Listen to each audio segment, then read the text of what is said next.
Hey, everybody. Welcome back to Passions Podcast, the podcast where we talk about the soap opera Passions. I'm your regular host, Latara, back today with two of our very regular guest hosts, Eric and Maria, but we have a new guest host, Garentch.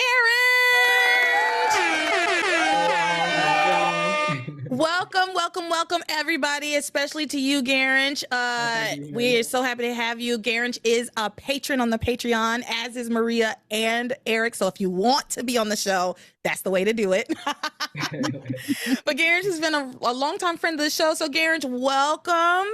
How are you? How you feeling? I'm doing great. I can't believe I'm finally co-hosting with you guys. It's been what, like 2-3 years of me faithfully listening to this. Oh, I love it. One of my best podcasts to listen to. Oh, thank you. I'm so glad you listen. And you've been riding with us for a while. I really appreciate it. And I love all your commentary on the watch parties and on the Discord. So we're so happy to see you here. Eric, Maria, how are y'all doing? I'm great. Eric? I'm so excited. Like I said, Garentch reached out and was like, you should get on this panel so that way we can be on one together. I did not know I was signing up for. And to think that I've been through major momentous occasions here, like the Hell House and Ivy crashing into the wedding, Theresa's execution, and now we are here at the Big Bang. It all happened with the Big Bang. That's what you can call it for sure. The Big Bang. Yes. If you don't know what Eric is alluding to this week, Tabitha and Julian get it on. Where's my... Oh, Rebecca would be so jealous. They get it on. Well, Rebecca showed up. She probably would have joined in if she had showed up sooner, but... That'll be a sight. So, Garentch, before we get into the episode today, would you like to introduce yourself to the people, let them know how you got into Passions? All right, Garentch Pascal here. I had a long history of watching soap operas. My mom kind of dragged me into it. I can't believe I remember this, but I think I was 3 years old, 1987. And we would have these TV wars between. It was like me and my mom having these TV wars. I would want to watch Heathcliff at 1 o'clock, and she would want to watch All My Children. And then it came to a point where like what was it again? I was like, you know what? I'm just gonna have to watch this thing. And I saw something, it was Susan Lucci, and that was history. Like I just love her acting, and that's what kind of got me into it. And then I started watching One Life to Live, then Days of Our Lives, the whole shebang. And just naturally, Passions came on after Days of Our Lives, so yeah, right? The way I got into Passions is, I think I mentioned this on the Discord. I just wanted to watch an entire soap operas from the jump. I was always mad that I didn't really know the history of all the characters on My Children, on One Life to Live. So I like that I was able to, with Passions, be able to follow every character because I started literally first episode. Nice. And still haven't watched the whole thing, but I got 70 episodes to go. So you basically have watched the whole thing. Yeah. It's almost the DirecTV, I don't think they're gonna get anywhere really from what I see. Yeah, at the point you're at, it doesn't go much further from where you are. Yeah.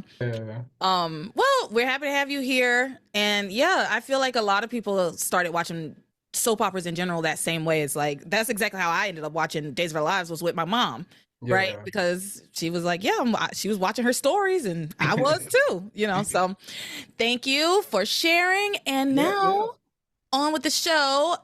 Before we get into these episodes, we're gonna give a shout out to all the patrons over on Patreon. Thank you to Munashe, Lisa, Sid, Randall, Hannah, Camelia, Jeanette, Eric, Fantasia, Sean, S, Larissa, Maria, Lisa, Jessica, Jean, Laura, Karen, Uche, Paige, Casey, Garentch, Tom Bergeron, Daisy, Shane, Kelly, Taylor Harris Crane, DJ, and Kelly. And Kelly will be on the show a little bit later this season as well.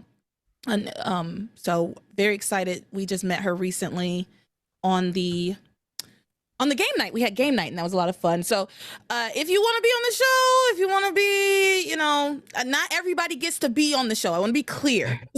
I have to meet you first. You don't become a patron and then you just get to be on the show. But typically, you know, if you become a patron, especially in the top tier, you have an opportunity to be on the show.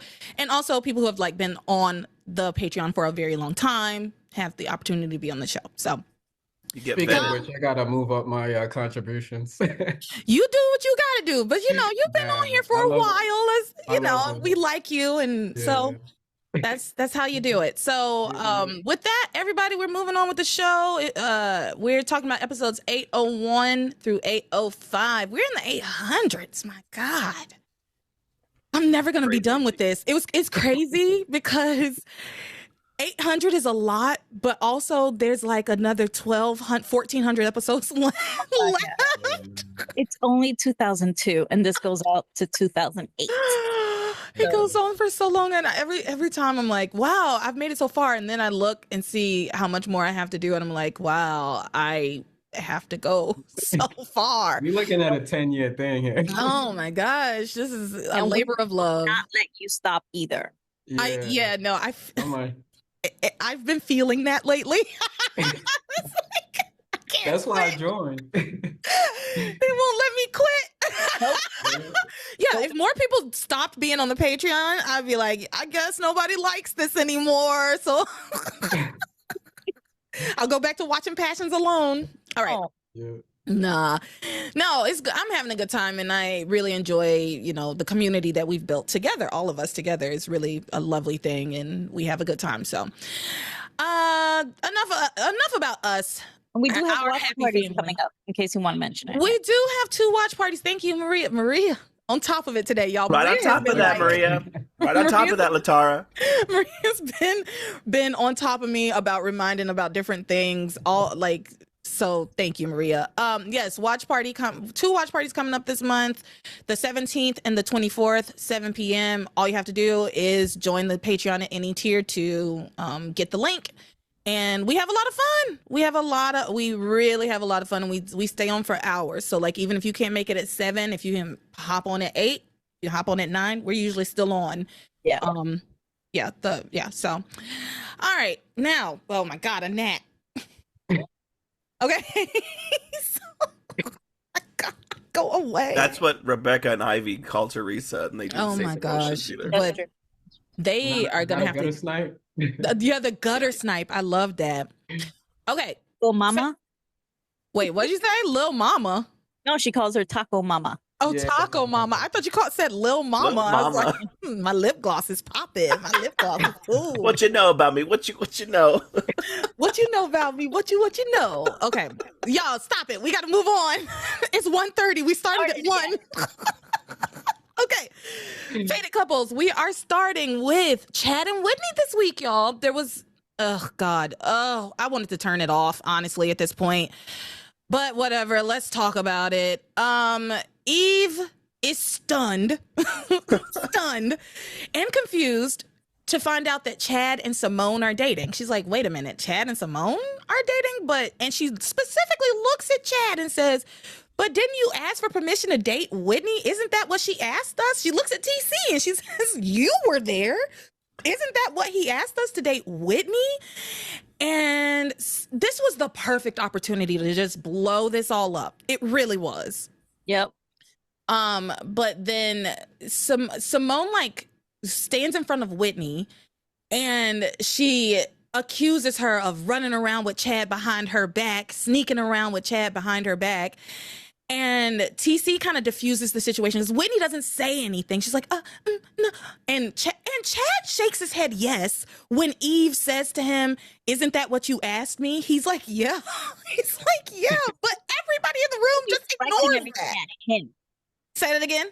That Simone should be directing all of her anger at him and questioning him. Absolutely. But this show is filled with misogyny. So it's always the woman's fault. The woman is always the man stealer, right? It's never the man. It's certainly not the man who chose a different woman. It's the woman he chose is the that problem. in combination with plot holes I mean, like, that specifically is what's happening right here. I don't know how we're just pretending like Chad didn't straight up ask to go out with Whitney. Yeah, Yeah. if you watch it, it sort of plays like a Dr. Jekyll and Mr. Hyde, like Simone is. Because at one point she's very distrusting of her sister. And then at the next point, I think they go up to the room and she's like, "Oh, I'm so sorry. I suspect." I'm like, "Girl, are you No, gonna like stick to one?" Because the signs are there. She's not reading any of the body language.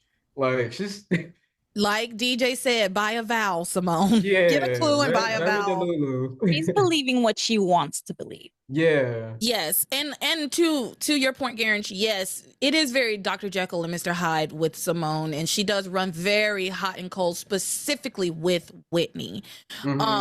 And it is very frustrating to watch. So in this moment, Chad's shaking his head. Yes, that is what I asked. Everybody's ignoring him.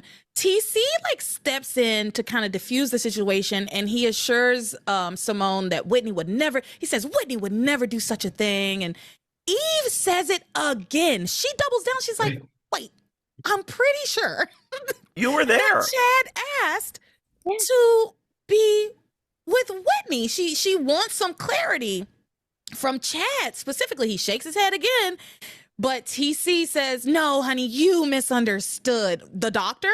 You mean?" But he was there. He was there. And he Yeah. seemed happy about it. But you know what? You all made me think of something the last episode I heard you, Latara and Maria talking. I do think two things. Now, just to get through these storylines, I do think Simone is just turning a blind eye to everything to get me through this storyline. I also think that Eve is right. Eventually, Eve does talk to TC and is like, are you just ignoring this? Like, or do you just want Whitney to not be with anybody and that's what you're doing? Because now I'm like, that makes perfect. That's the only thing that makes sense. When she says that, I was like, yes, that makes so much sense. It is the only thing that makes sense. Yeah, daddy's little girl and daddy's little tennis star. But it's TC tells not Whitney. TC tells his wife, Eve. He tells her that she just misunderstood initially what Chad was asking. He just wanted to spend time with the girls in general. He was asking for permission to spend time with the girls in general. That is not at all what he said, but fine. And so they all kind of leave it at that. So this is when Eve and TC are having their own conversation in their room. Eve asks TC, she says, I know what Chad asked us that night. She's like, I know what he asked us, and it was not to go out with Simone. And she says he wanted to hang out with Whitney. So why are you pushing Chad and Simone together? What's going on here? And he says, oh, why would you say that that's what I'm doing? And she says, I don't know, maybe to make sure Whitney pays attention to her tennis and not boys to fulfill her or your dream. Yeah, He takes issue with that, though. Understandably so. Like, he takes issue with it because it's not the greatest thing to be accused of, but she's not wrong. I don't think she's wrong. No, I don't think so either. It makes perfect sense to me. Yeah. So he tells her she's being ridiculous. And then he says that she's just projecting what's going on between Luis and Antonio onto their daughters. And he says, Simone and Whitney would never both fall for Chad. You sure about that, buddy? You sure? But yeah, he's like, you're just thinking about what's going on between Luis and Antonio because they're in love with the same woman. But our girls aren't like that. They would never fall in love with the same man. Okay. I don't know. I find it kind of crazy that he's like so involved in their love affairs anyway. You know what I mean? I guess like as a parent you should at some point, but like when you're manipulating the situation the way he is, I don't know. I feel like he should stay out of it a little bit. Oh yeah, because at one point he says something about Whitney not having time for boys because did I not take that down because she's focused on her tennis and maybe that was last week. I think it was last week that he said that he said you don't want to break your old man's heart, do you? It was last week that he said that. And that pissed me off so bad. But yeah, he's laying it on real thick with Whitney and laying the guilt on really thick. And he mentions that Oh, if Whitney really liked Chad, she would have said something. I mean, you've been talking for her the whole time. Mm-hmm. Like she's not even been able to like voice her opinions about anything. It's just tennis, tennis. You know what I Mm-hmm. mean? And anytime she does voice an opinion about something, you yell at her, right? Yeah. Like anytime she does say something that is antithetical to what you feel she should be believing or feeling or how she should be acting, you yell at her. They're scared of you. Let me say Yeah. this. I know a little something about being scared of your dad. I'm gonna say that I love my father, but we used to have a very strained relationship, and part of that is because he was an extremely overbearing and domineering father while during my formative years while I was growing up. And I'm to this day I'm terrified of him. The sound of his voice like makes me shake. It's not a good thing. I don't love it, but when he raises his voice, I get scared. I do a lot of stuff. There's a lot of things I would never say to him because even though I don't know I don't know how he'll react.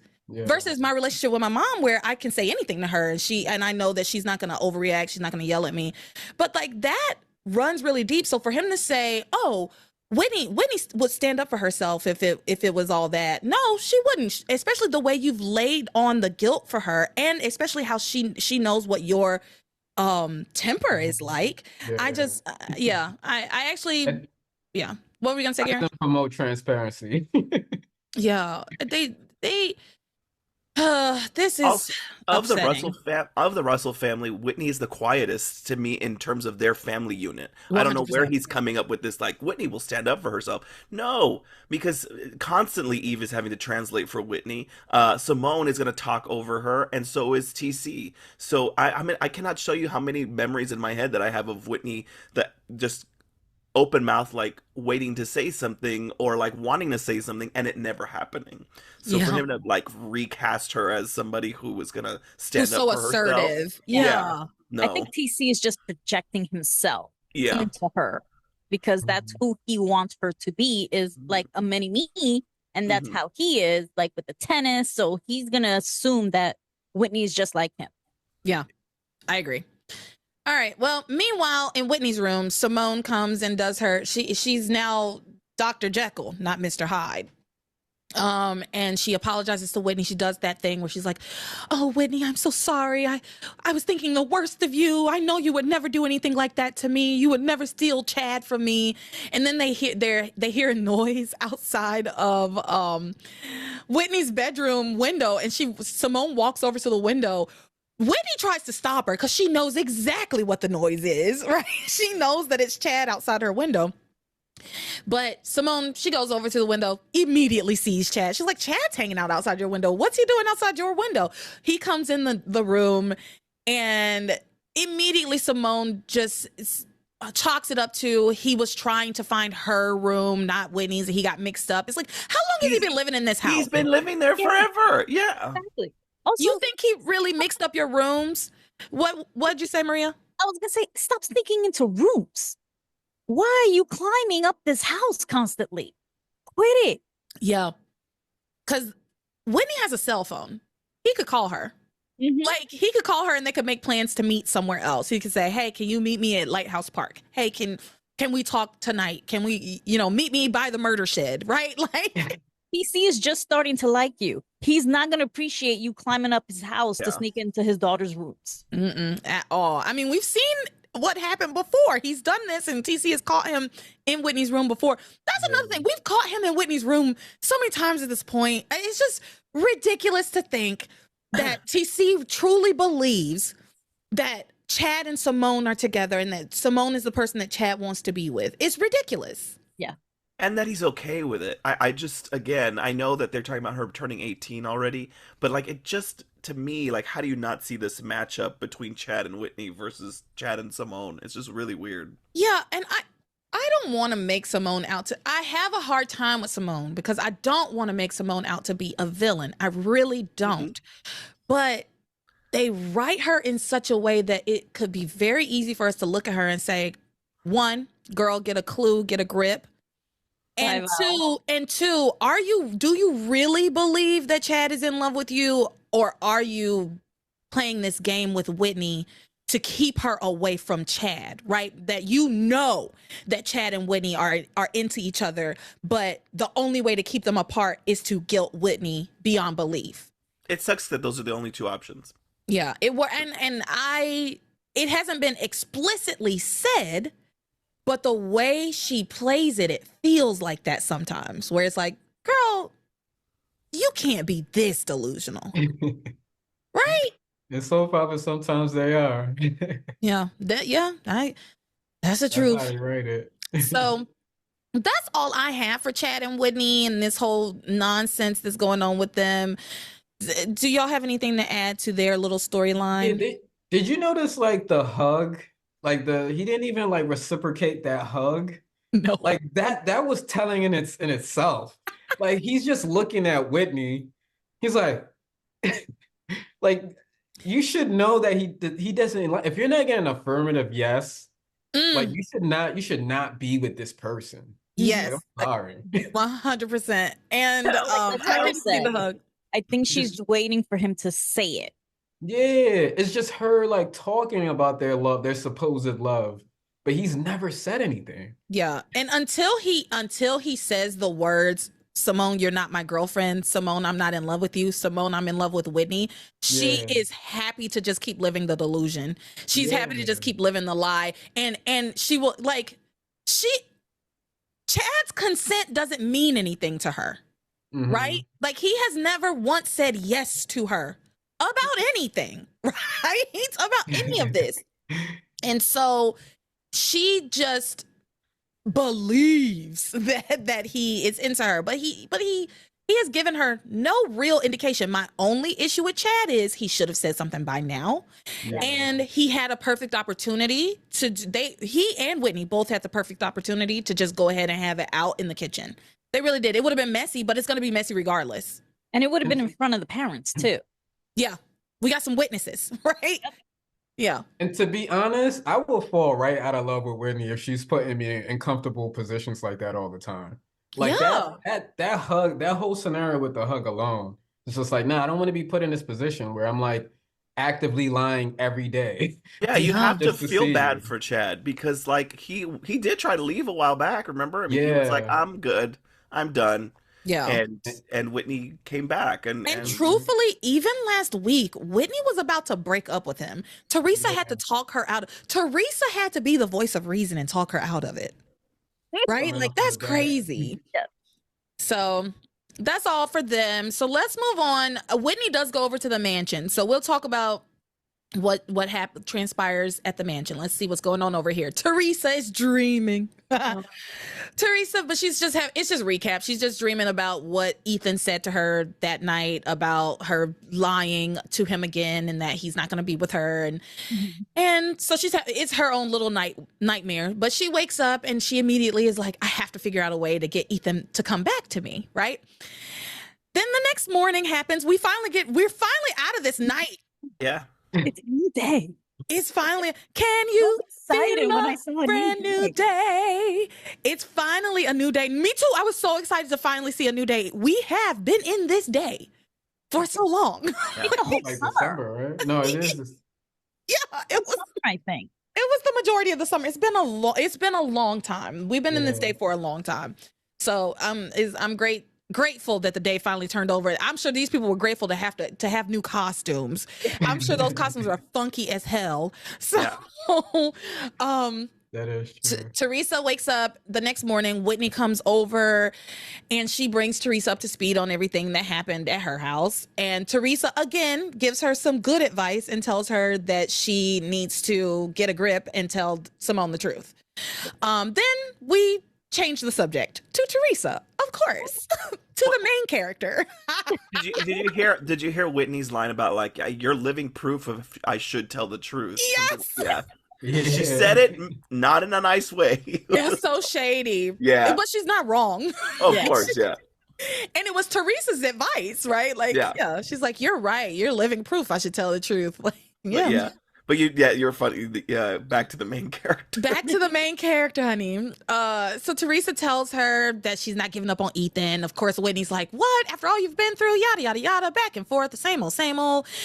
And Theresa says, no, I'm not going to give up, and I'm going to use the Crane Empire to get Ethan back. So I'm sitting here thinking, reminder, I don't remember how much of this goes. So I'm sitting here thinking, what is she, how? What is she going to do? I remember her working at Crane Industries. I remember that being a thing. Yeah. But I'm trying to see, how does that connect to Ethan? I guess she probably gives him a job, because I remember them working together. Okay, I spoiled it for myself already. You want to spoil it? I spoiled it for myself already. All right. So anyway. It's so idiotic anyway. She says that she's going to use the Crane Empire to get Ethan back. And she says, even if Gwen is in his bed, Ethan is not swayed by sex. He's swayed by power. I don't know where she's getting this from. Like, she's getting it. Yeah, there are some times when Theresa. Wait, say that again. I'm saying I don't get where she's getting this idea that Ethan is influenced by power. If anything, what endeared Ethan to Theresa was the fact that he was different from the Cranes, that he wasn't into all of the power and everything, and that he basically has Sam Bennett's blood and not the Cranes. Yeah, that endeared him to Theresa. Also, the fact that I think that the fact that Theresa was powerless was a big draw for him. I think he likes a powerless woman to kind of take care of, right? Mm-hmm. So yeah, when she said that, I was like, I have been given zero indication that Ethan is like super into power and that he'll be swayed by this power. Like, this girl, this is harebrained. I love you, but this is harebrained. And if anything, you're contradicting yourself, because Gwen comes from prestige and power. Mm-hmm. Yeah, but my thing about Gwen is, well, you know what? We will talk more about Gwen in a moment. Let's keep moving. Let's keep moving on. Okay. Because like I don't think I said it at the top of the show, but y'all, this is gonna be a long one, baby. I got 8 pages of notes. I got a lot to say. I have a lot to say today. So what? Oh, so she says she's gonna get him back by using the Crane power, and that she then says, like, if Cinderella was around today, she wouldn't just sit around in her castle. She would take over the whole kingdom. Girl, shut up. I love you, but I hate this. Well, although I do like Theresa stepping into her power. I want to be clear. I like the idea of Theresa coming into this powerful family, staking her claim and taking power for herself. I just don't love that she thinks that this is the way she's going to get Ethan back, right? Yeah. I wish she was doing it for herself. I wish she was doing it for herself. Yeah. Exactly. I think she would be more redeemable if she just decided this is what she was going to do for herself and for her child. But it's always colored with this whole, I'm going to get Ethan. Yeah, agreed. It's colored with the I'm going to get Ethan. Although, it still is good. It's only like, but for me, it's like, it's not the 100% that I want. It's like 80% I'm on your side. But like, there's that 20% that's like, girl, let Ethan go. I'm sick of him. Yeah. Because it makes everything you're doing inauthentic. Because I wouldn't say it's inauthentic. I don't think it's inauthentic. I think it's authentically Theresa. I think everything here is very authentically Theresa. But the whole idea of like, I'm going to use the power. That's what I'm saying. Like, using these like tactics. Listen. A girl's got to do what a girl's got to do. The tactics, tactics abound in passions, right? Like we all have to use what we have, and this is what Theresa has, and I think that's her thing right now. And that's her thing throughout the show. And I would say that's everybody's, like, especially even Gwen. You use what you have at your disposal. Right now, she has the Crane power at her disposal, right? Before, she had like her naivete at her disposal, and like the fact that Ethan was drawn to her childlike wonder, I guess. But now she, has matured, and now she has this at her disposal, and this is what she's going to use. So for me, I hear where you're coming from, but for me, I'm like, okay, I see. I don't think it makes sense to Ethan's character. For me, yeah, it doesn't make sense for her to think that this is going to be what's going to sway him. Power. I've been given zero indication that that's anything he cares about. So meanwhile, next door, Gwen, y'all, I'm actually going to say something nice about Gwen. I knew it. She says to Ethan, because I've been saying this, She says to Ethan, I think we should get an apartment together. Yes. We need to move in together Yes. get out of this house. Yes. Mhm. And he's He like, refuses. why? Yeah.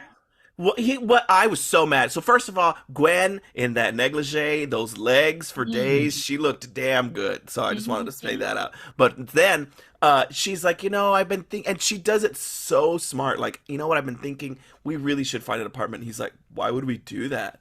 And he's like, well, she's like, there's no reason for us to be here. Like, and he's like, but my mother's here. It's like, what? No. Just like a bum ass mama's boy with no job.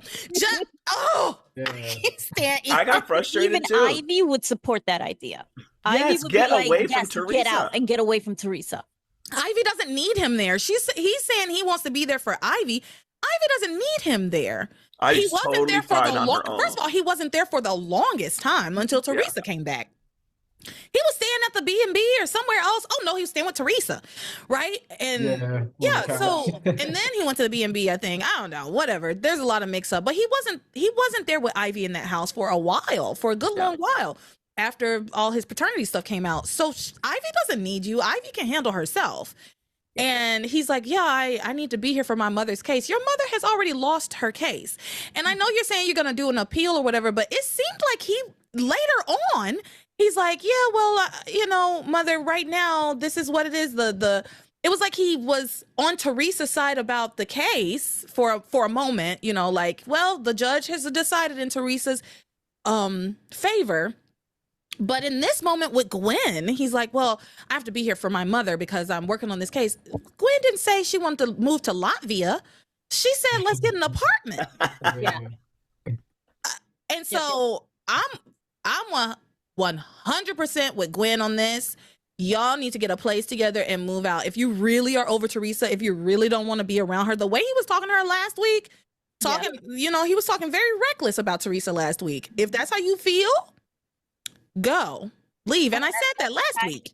I love the fact that he's like, oh, we don't have to worry about Theresa. I'm on to her. No, you're not. Yeah, it was so weird. So, because Gwen says, the reason that we need to leave, she is very clear with him. The reason that you and I need to leave is because Theresa is living here. We need to leave this place. And he laughs at her. He scoffs at her. He's like, this place has over 100 rooms. Yeah, but y'all sleep in the room next door to Theresa. Yeah, he mentions there's 1,000 rooms. Like he would probably not see her at all, but let's keep it real, man. You still want Theresa. He wants Theresa so That's bad. Exactly why he wants to keep it so close. And Ethan's issue is that Ethan thinks of himself as this fine, upstanding, noble man who, so Theresa's lying is so abhorrent to him, but that's not actually who he is. I realized this as I was watching this week. I was like, actually, Ethan is such a bad, I already been saying he was kind of not the best, but he actually is kind of a bad guy when you think about it. He lets these women do all of these crazy things. His mother, Gwen, Theresa, all of them do all of these kind of crazy things in his fucking name, right? And then they'll just be like, oh, yell at him a little bit. Oh, I can't believe you did this. Oh, I can't believe. Why don't you leave? Yeah. Because you like the attention. You like the attention. He likes the attention. Yeah. That's why he wants to stay there. He likes the attention. He likes the fact that Theresa is running after him. He'll say one thing. This is why I say Ethan says one thing and he does another. Yep. Yeah. I can't stand him. He's Theresa's number one. He's Gwen's number one. He's Ivy's number 1.5. I mean, like, that is. And Ethan is Ethan's number one. Yeah. Yeah. I agree. And Ethan is Ethan's number one.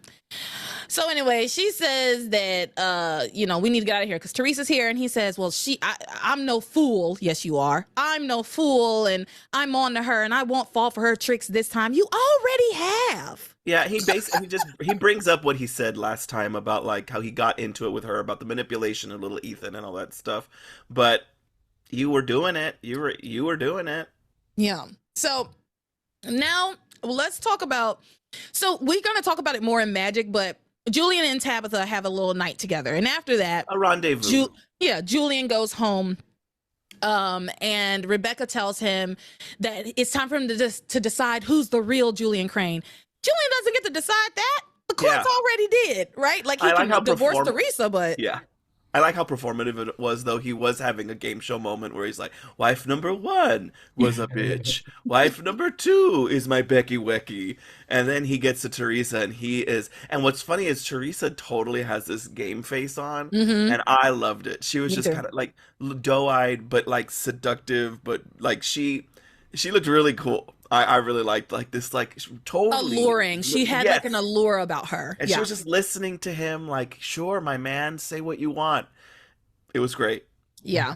But then she turns on him. So Becky Rebecca tells him that it's time to decide. Julian does his whole thing, and then Ethan says, actually Julian doesn't have a say, because according to the judge, Theresa is Mrs. Julian Crane, and he happily accepts. He's like, well, if it's if I have to be with a young blushing bride. And he goes over to her, and he asks her for a kiss, and she slaps the shit out of him. Yeah, And it was legit. loved this. Oh, I loved it. She slaps him, and then he's like, I want you out of here. Get out of here right now. And she just stands there because she's like, this is my house. Yeah. This is my house too. Rebecca and Ivy clap with each other. They're like, Yeah, they "Here we give each go." other a high five. Yeah. Because they thought that This Julian is was the going to be able to put her incident. out, Yeah. but no. Which you would think that, I know that they hate Theresa or whatever, but you would think at least Ivy would like to see how Theresa is treating Julian. You know what I mean? Because he deserves this. She slaps the hell out of him, tells him he has no legal standing to kick her out. She says, this is my house too. And then he tells her, oh, this was gross. He says, go upstairs and get into bed because I insist to have my conjugal rights. Oh, I was disgusted. Especially after everything that happened. Yeah. Yeah. I hated it because after everything that's happened between the two of them, and we've seen how like horrible that was. But on top of that, I hated it because we've seen so much character development for Julian with his whole journey with Timmy, and we're supposed to be seeing him as this better guy, but he's disgusting. And now, and we watch it, and we're rewatching it now. I'm like, look at how they juxtaposed like all of the good Timmy stuff, because this whole week we are getting like Julian changed. Julian is better. Julian. Like he knew he was a bad guy, and Timmy made him want to be a better guy. Mm-hmm. And then you get this. So no wonder, like, I'm looking back on when I was watching it, like that I was like, oh, I mean, you would ignore some of those other things because you're getting this other stuff. And now I'm like, I can't ignore the other stuff. Yeah, but I guess Right Rome there. wasn't built in a day, right? Yeah. So he's still disgusting there. Yeah. He says that it's disgusting, and she tells him, you don't have any rights, not to me. And she says, don't you ever come near me. If you do, I'll make you wish you were dead. You'll wish whoever shot you got the job done. Why can't he just divorce her? He can. That's what I'm saying. Like, But I bet you it would be a huge payout. I Yeah. bet you that's the thing, right? It's like how much would you have to pay to get her out? Yeah. Mhm. But then again, it's like when he was divorcing Ivy, well, he made it sound like he wasn't going to give Ivy anything, right? Like Ivy wasn't going to get anything out of it. because she was like with Sam cheating on him. So Yes, and so that like had to use that adultery. clause. But Theresa is like in love with somebody else. But she hasn't done anything with him. That's true. See, I think there would be a huge payout if he divorced Theresa. I agree. I think you're absolutely right. I think Alistair won't let him divorce Theresa. Yeah, I think it comes down to if Alistair will let him do that. yeah. And with Ivy, remember he divorced Ivy after finding out about Ethan's paternity. So it was like Alistair was like done with Ivy at that point because she had embarrassed the entire family. Mhm. And on top of that, they did it under Ivy's notes. Like she had no clue it was coming. She was blindsided by that divorce. I don't think Theresa would. I think Theresa would see it coming, right? But she hasn't been in this position for long. She knows that her position is precarious. I think it'll be a lot harder to divorce Theresa than it was to divorce Ivy. Mhm. And frankly, the only reason his divorce to Ivy stood up in court was because like Alistair pulled some strings. So they sided with Theresa on that because of Alistair. So if Alistair wants Theresa there, which we will learn that he does want her there, there's nothing Julian can do about it. Yeah. So yeah, she tells him he doesn't have any rights to her, and that if he comes near her, he'll wish he was dead. He'll wish he was dead. And she says the only right you have is to look at me every day and know that you're the one that put yourself into this mess. Great. Consequences of your actions right here. She then says, I'm not going to let you off the hook. I'm not going to let you off the hook like Ivy and Rebecca did. And I'm going to get what I want right up front. I was like, yes, girl, come on. Yes. Tell him what you want. Get what you need.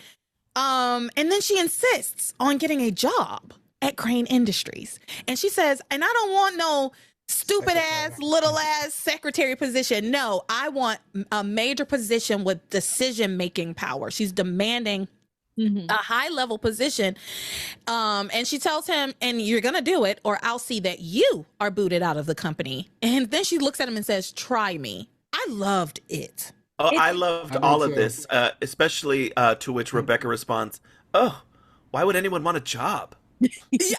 Oh, I have never related to Rebecca more than in that moment. I was like, yo, why would anybody want a job? That's what, when she asked for it, I was like, ugh. Yeah. But like, it's also admirable, right? Like it's that, and this is totally, I don't get how I'm going to get Ethan back in this. But when I hear it like that and I see it like that, then I'm like, Ethan finds that shit admirable. Like, like a self-made woman, like she wants to make her own money. That's not self-made. Or like, you know what I mean? Like you want to make your own way. You want to prove your worth or something. Yeah. That's how he would spin it. Me, I'd be like, why am I working to get my own money? Like, yeah, I'm a billionaire now, bitch. Yeah. And even if y'all trying to get me out of here, let me tell y'all something right now. If I ever was married to a man who was wealthy, I promise you, I would take money and put it away into an account for myself. I would have myself a little account that every time I go shopping, I'm getting like cash back. Give me, you know what I mean? I buy stuff, I take it back to the store and be like, hey, can I get cash on that? Like, can you put it back on this card, not the one that it came off of? Like, I'm building my own wealth separate from this man so that in a year or two, when I'm sick of him, I have my own money. You shouldn't marry a wealthy man and leave with nothing. Ashley Darby, if anybody watches Real Housewives of Potomac, Ashley got nothing after that divorce, and she deserved a lot more than she got. But anyway, what I don't understand is where would Theresa have the right to boot Julian out of the company? Yeah, I do. Here's what I think. That. Okay, so I agree, but I think it was a threat that she would find a way to make good on. I don't think she has a plan for getting him out of the company. I think that Theresa knows that she is now officially a Crane, that she does have power and sway with people, and that she will find a way. She has concepts of a plan. That'll be the only way she can do it if she can. Yeah, my thing is, where's Alistair in all of this? Like, she's making all these moves, and he's supposed to be this omnipresent guy, like wielding power. I will say, he was watching. I was saying he's watching Passions. Yeah, he literally was watching Passions. Yeah, but he should be making some moves. Like, I remember at the start of the Passions, like that first year, I was so fearful of Alistair, and now he's just a caricature. He's like weak to me. I think that Alistair's just a big fan of reality TV, and he loves mess. He loves mess, and so it's like, for him, it's like how I play The Sims, right? Like, it's like he's like, this is fun, pulling the strings. It's a game. It's a game to him. I think for him, he's so powerful that none of their little interpersonal things really matter. He's not gonna lose any power over it. That little bit of shit Theresa bought is a dime to him, right? It's nothing to him. So he's not worried about his money. He's a multi-billionaire. He's bored and a psycho, like a lot of billionaires. He's a bored psycho billionaire, and so he's just like playing Sims with these people and watching and laughing and thinking it's hilarious to watch his son squirm. He hates his kids, right? He hates his kids, and so he loves to watch them just like suffer for some reason. He's a bad dude. The Real Housewives of Harmony. That's The Real Housewives of a Harmony. good spinoff right there. This Listen, I actually like thought about that one time. We talked about this years ago. I think Laura was still on the show about how the Real Housewives of Harmony would go, and like who's who and who would do what. But Or what would their you know what? I think intros it was on be? I think it was on a bonus episode. Yeah. Yeah. Yeah. So anyway, she tells him, "You're gonna do this, or I'm gonna put you out of the company, have you booted out of the company." And Whitney tried to chime in, and I said, "Shut up, Whitney." Like Whitney was like, Theresa, no, you can't. I'm like, shh, let her do her thing. Like, let her say what she wants to say. Yeah. Well, Julian says, "Wait a minute. What happened to that sweet little cream puff who came down to Bermuda to talk to me? There's no need to be so vicious." And she says, "You taught me how to be mean, Julian. I learned that in this family, you have to go after what you want full force. Otherwise, you get walked all over. I'm through being walked on. It's time I started doing the walking. These boots are made for walking. That's just what they'll do." Yeah. And then at some point, Julian's like, "I wish they had executed you." Yeah. So while this is happening, Rebecca, Ivy, Gwen, and Ethan are all like watching, right? And Gwen kind of says to Ethan, "Oh my gosh, Teresa's completely lost it." But Ethan, they have diverged in their feelings on this situation. Gwen is looking at her like she's crazy, right? Ethan looks stunned and, dare I say, impressed with Theresa. Yes. Impressed with Theresa. He says, amazing. He says she's amazing. Yeah. And then that's when Rebecca pulls Gwen to the side and says, "Look at Ethan. He actually admires Theresa for all of this. You have to do something or you're going to lose him." Of course. Meanwhile, Alistair's like watching from his office. He's like, "You tell him, Theresa." He's laughing. He's getting a manicure. He likes Real Housewives. He's loving it. Play the clip. Yep. You tell him, Theresa. I knew that girl had it in her, and I'm never wrong. Exactly. I knew that girl had it in her, and I'm never wrong. Theresa. And only person in Harmony that pronounces her name that way. He's loving watching Julian squirm. He's loving it. And he says the lady that's giving him a manicure is like, "What gives?" She's like talking about bringing down your family and all of this. And he says, "Well, I have my own special plans for Theresa." So we'll see what that is. But apparently it is to watch her have a meteoric rise. Yeah. But the higher you go, the harder you fall, right? The further it is to fall. So maybe that's his plan. I don't know. Then Rebecca like makes note that she's waiting on a phone call. She tells Gwen and Ivy that she's waiting on the phone call about Theresa, and if it comes through the way she thinks it will, then they'll never have to worry about Theresa again. I don't know what this is about. When she said it, I was like, what could this possibly be about? But we'll find out some other time. Yeah, we don't find out now. But just know that that's in the works. Rebecca's on to her next scheme. What were you saying, Maria? No, I was saying, and I don't remember what it was either. Yeah, I don't know. So Rebecca's on to her next scheme, whatever it is. So then Julie and Theresa keep going back and forth about the job thing for a little bit. It's ridiculous. Then Charla shows up. Charla, a personal shopper who once was Ivy's personal shopper, but is now here to see Mrs. Julian Crane, the current Mrs. Julian Crane. Of course, Ivy makes a big stink about this, but what can she do? And she huffs and puffs while they bring in all of these like luxurious items for Theresa, jewelry and baby clothes.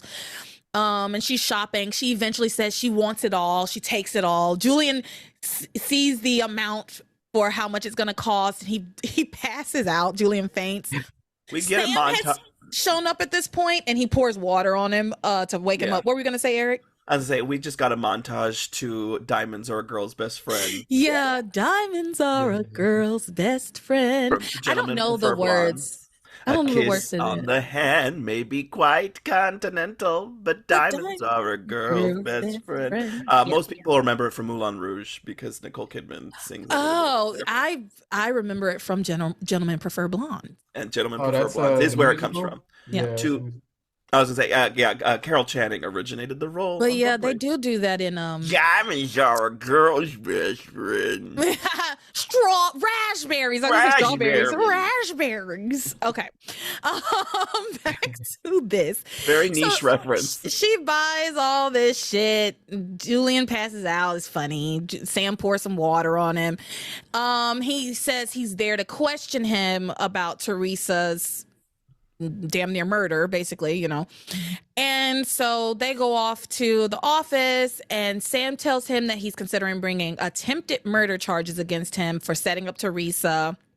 We get a montage of Julian remembering who's the only witness to who would know that he knew that Theresa was going to the death chamber, but Timmy's gone. So he's like, well, there's nobody here to tell that tale. So I'm in the clear, basically.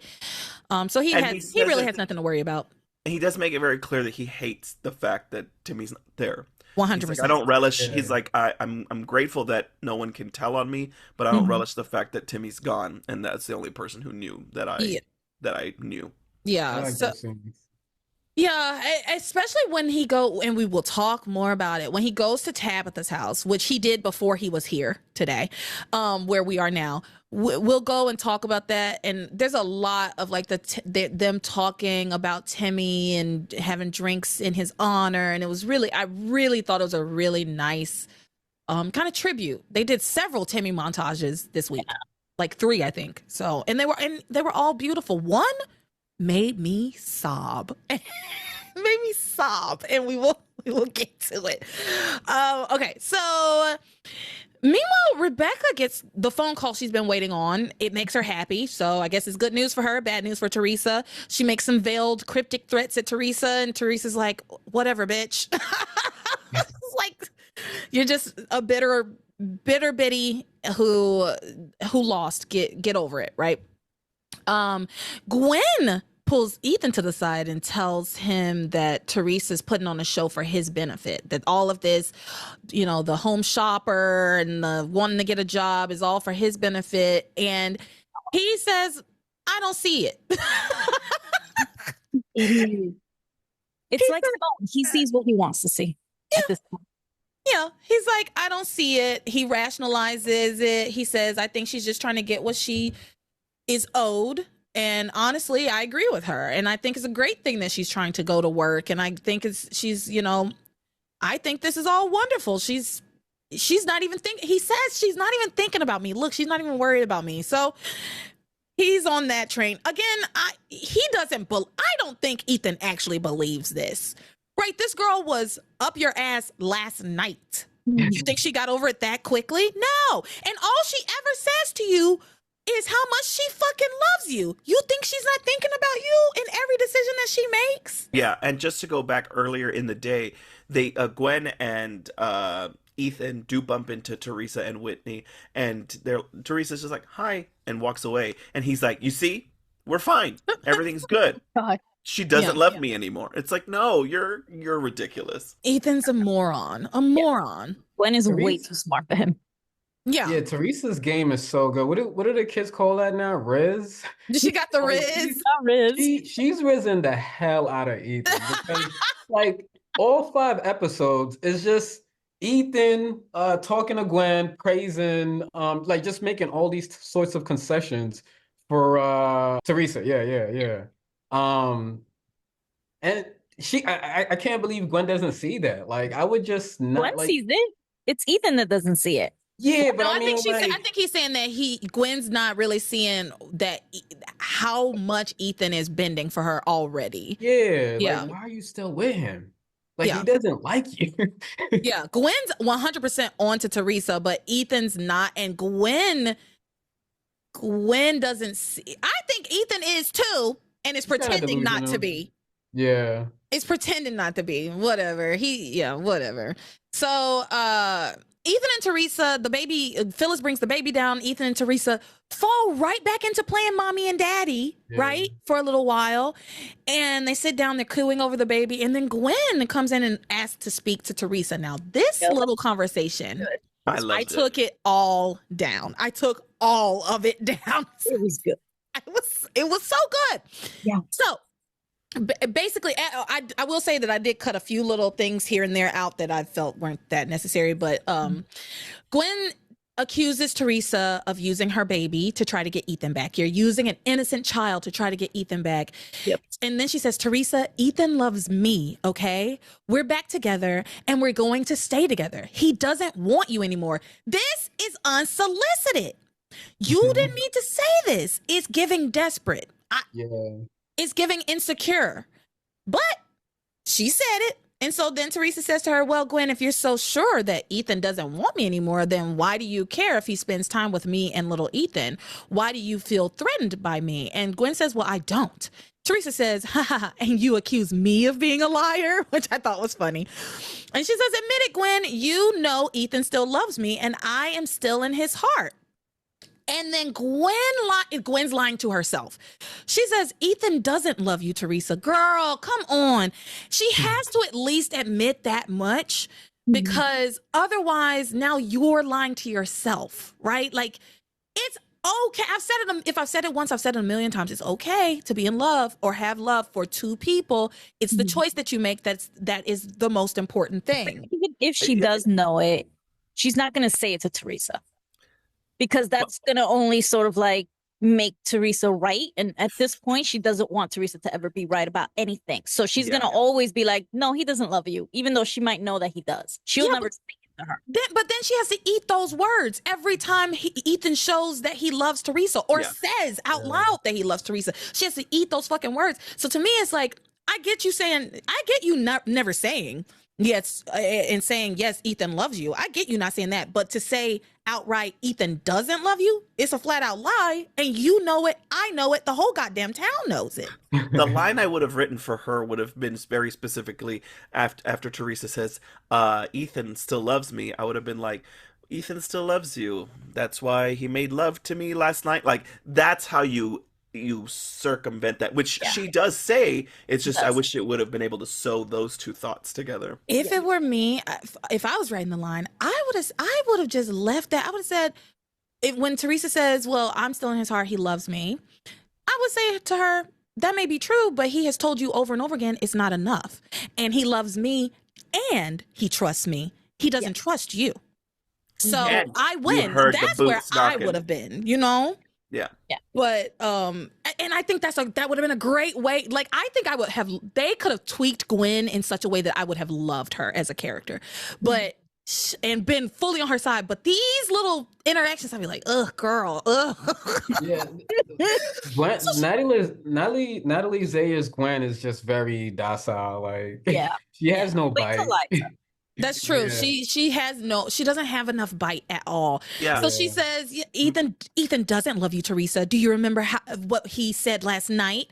And then she's like, you lied again and you got caught again. And that's why Ethan can't be with you. He has to be with somebody who's being honest with him. Do you remember hearing me and Ethan last night when we were making love? It's like, girl. But she said it. It's a dig, and I think she said it because she wants to hurt Theresa, obviously, and it would have did it to her, and it worked. Yeah, I agree. I know Theresa would have did it. Theresa definitely would have said that to her. I mean, she's always trying to throw in her face, well, Ethan loves me. Well, girl, I fucked him. I fucked your man. I'm gonna fuck him tomorrow. Ain't that a Salt and Pepper song? Yes. And that's basically what Gwen, she goes on to say, Ethan wasn't making love to you last night. He was making love to me, just like he will tonight and tomorrow night and the night after that. Now that I was like, she ate with that one, I fear. She ate with that one, I fear. I was like, I mean, Theresa got the upper hand here. Eventually, but and that one stuck. You saw it on her face. She was just like, it hurt. That one hurt. That's because they gave us a flashback and we heard the moaning. Yeah, ugh, disgusting. So, Awesome. well, and because Gwen was like putting on a show for Theresa's benefit. Formative, yeah. So she says to her, "This is something that you're gonna have to deal with, Theresa. Your relationship with Ethan is dead, and it's gonna take a miracle to bring it back to life." Now, y'all remember that? Yeah. It's gonna take a miracle to bring it back to life. After giving this whole display, and Gwen, honestly, good for her. She's standing up for herself. She's doing. And Rebecca was proud. Yeah, Rebecca was proud Rebecca was of her. so proud of her. I didn't agree 100% with everything that how Gwen was saying some of the things, but overall, a good performance. Overall, she knocked Theresa down. You know, she got her licks in. I'm gonna say that she got her licks in. At least say her piece. Yeah, she got her licks in. She said her piece. And Rebecca's like, "I'm so proud of you, Gwenny." And then she tells her, you know, look at Theresa. She's looking less confident than she did before. And Gwen thinks to herself, yeah, with all three of us, meaning her, Rebecca, and Ivy, against Theresa, then she doesn't stand a chance of getting Ethan back. Okay. That's when Rebecca goes to talk to Julian about Theresa. She shows him like another receipt for more money that Theresa bought stuff online, and then she tells him, quote, "Becky has a plan that will not only get Theresa out of the mansion, but out of our lives for good this time." Oh, damn. And then now this is when Theresa gets a call from Pilar. She's back with talking to Ethan with the baby and everything. Then she gets a phone call. She gets a phone call from Pilar about Sheridan. Pilar tells her Pilar calls her daughter in the middle of finding out her son is dying. This writing is. She doesn't tell her that Antonio's dying, but she does tell her that Sheridan is alive. This writing's horrible. Yes. It's horrible. She also doesn't tell her that Antonio is weirdly engaged to Sheridan. She only tells her that Sheridan is alive. And so Theresa gets that news, goes back to Ethan, very excitedly tells him that Sheridan is alive. He's overjoyed. He scoops her up in an embrace. I just want to note that. He scoops her up in an embrace, spins her around. He's so excited that his favorite aunt, used to be aunt, is alive. And then Gwen says this. She's amazing. You know, just when you think she's down and out for the count, she comes back like the Terminator with a strategy to get Ethan back. Comes back like is that when she said that? Well, Gwen said that at some point, but I didn't, because right here my next note is that Gwen comes in saying that they need to throw a party for Sheridan. Oh yeah, invite all their friends, invite all those people. She's like, we need to throw a party at the country club with all the country club people and invite all her friends from London. God bless you. That's exactly what she said. All her friends from London, and Ethan's like, yeah, but first I need to go see if she's at the cottage. She's like, yeah, sure, we could do that, but first let's maybe talk to her. Yeah. And he says he's gonna go and see if she's at the cottage. Gwen doesn't go with him. She says, oh, if she is, tell her, please let me know because I would love to see her. Friend, go over there. I thought that was so odd. I was like, why wouldn't you to have her and Theresa talk? Yeah, she would have gone. Yeah, I agree. It was the writing that I'm not going to put on Gwen because it just was clunky writing. No sense. That she doesn't just go with Ethan to find her best friend who was dead. Yeah. If for anything, to bond more with Ethan, like after all of that Theresa and Ethan bonding, you know? And then so bad at that. What they have her stay back for it wasn't that great, right? Because they could have done it where, well, I'll say what happens. So she tells Ethan to go or whatever. And then he leaves and Theresa looks at Gwen and says, "What was it that you said, Gwen? That it would take a miracle for Ethan and me to get back together?" Well, everyone said it would take a miracle for Sheridan to come back from the dead, and she did. She's alive. And so help me, so is my relationship with Ethan. Oh, okay, girl. Theresa just needs evidence of one miracle. It could have been that damn hockey movie miracle. She's a miracle. Like, she herself is a miracle. And she will be like, Ethan and I are meant to be together. Yeah. Yeah. She finds a penny on the floor. I agree. I think that Gwen should have just gone with Ethan. They could have, I get why they wanted to have this moment between Gwen and Sheridan. They could have done that before she and Ethan left. you know. Yeah. So, anything to add? That's all I have left for these people. Keep an eye on little Evita. Back to the barrio. I loved that. I was like, oh, Santa Evita. But also, like, they make it sound like Pilar's house was a little shack. Like, they have no idea that it's like, and the barrio, they are living in the same neighborhood as the rest of, like, Harmony. Yeah, as everybody else. And Also- Theresa confirmed that they're rebuilding the house. Yeah. Oh yeah, We got Teresa's confirmation of that. Teresa's making sure the house is getting rebuilt. She's furnishing it with the Crane money or her money now. Mm-hmm. So yeah, we did get some digs at Teresa like that were, but There was else that is new? moment with Rebecca trying to steal the jewelry. That was hysterical. Yes. oh, that was hilarious. She's That was- like trying to take some of the jewelry and put it into her like bra, and Teresa the catches her and pharmacy. tells her to put it back. I know she's gonna add diamonds to the cocaine in her titties. Yeah, yeah. Just go full 80s hooker, but just go full pretty woman. Yeah. Yeah. Oh my But God. anyway, all right, we're gonna move on to troubled marriages. I have no music for this, but that's okay. It's been a while. We haven't really talked about this at length in a while, but there's a lot here today. There is a lot here today. So let's start with, let me preface this with, there's a lot here today. I don't care about any of it until we start talking about Kay. I didn't care for anything Grace had to say. I hated every line that David said. I detested it. You didn't miss hearing Grace. John pissed me off the 2 seconds he was on screen. He Yeah. did a drive-by cameo. He did. I was just like, these people, this storyline is yuck. I hate it. But Kay comes in and she makes it fucking bearable. So let's talk about what's going on here. Remember that Grace is upset because she had an argument with Kay at the hospital, wherein Kay like basically said Kay's argument with her was basically, you don't care about me. You only care about Charity and everybody else in town. I come last in your book. Now, was she doing that to kind of deflect from the fact that she brought evil back to town and almost killed Charity? Yes. However, She's the not argument wrong. still stands. Yes, she is right. The argument still stands. And it is something that she, and we will talk more about it, but it is something that she really, really feels very deeply about. That is true. So, anyway, Grace is upset because she's been fighting with her daughter. She's at home, and David shows up.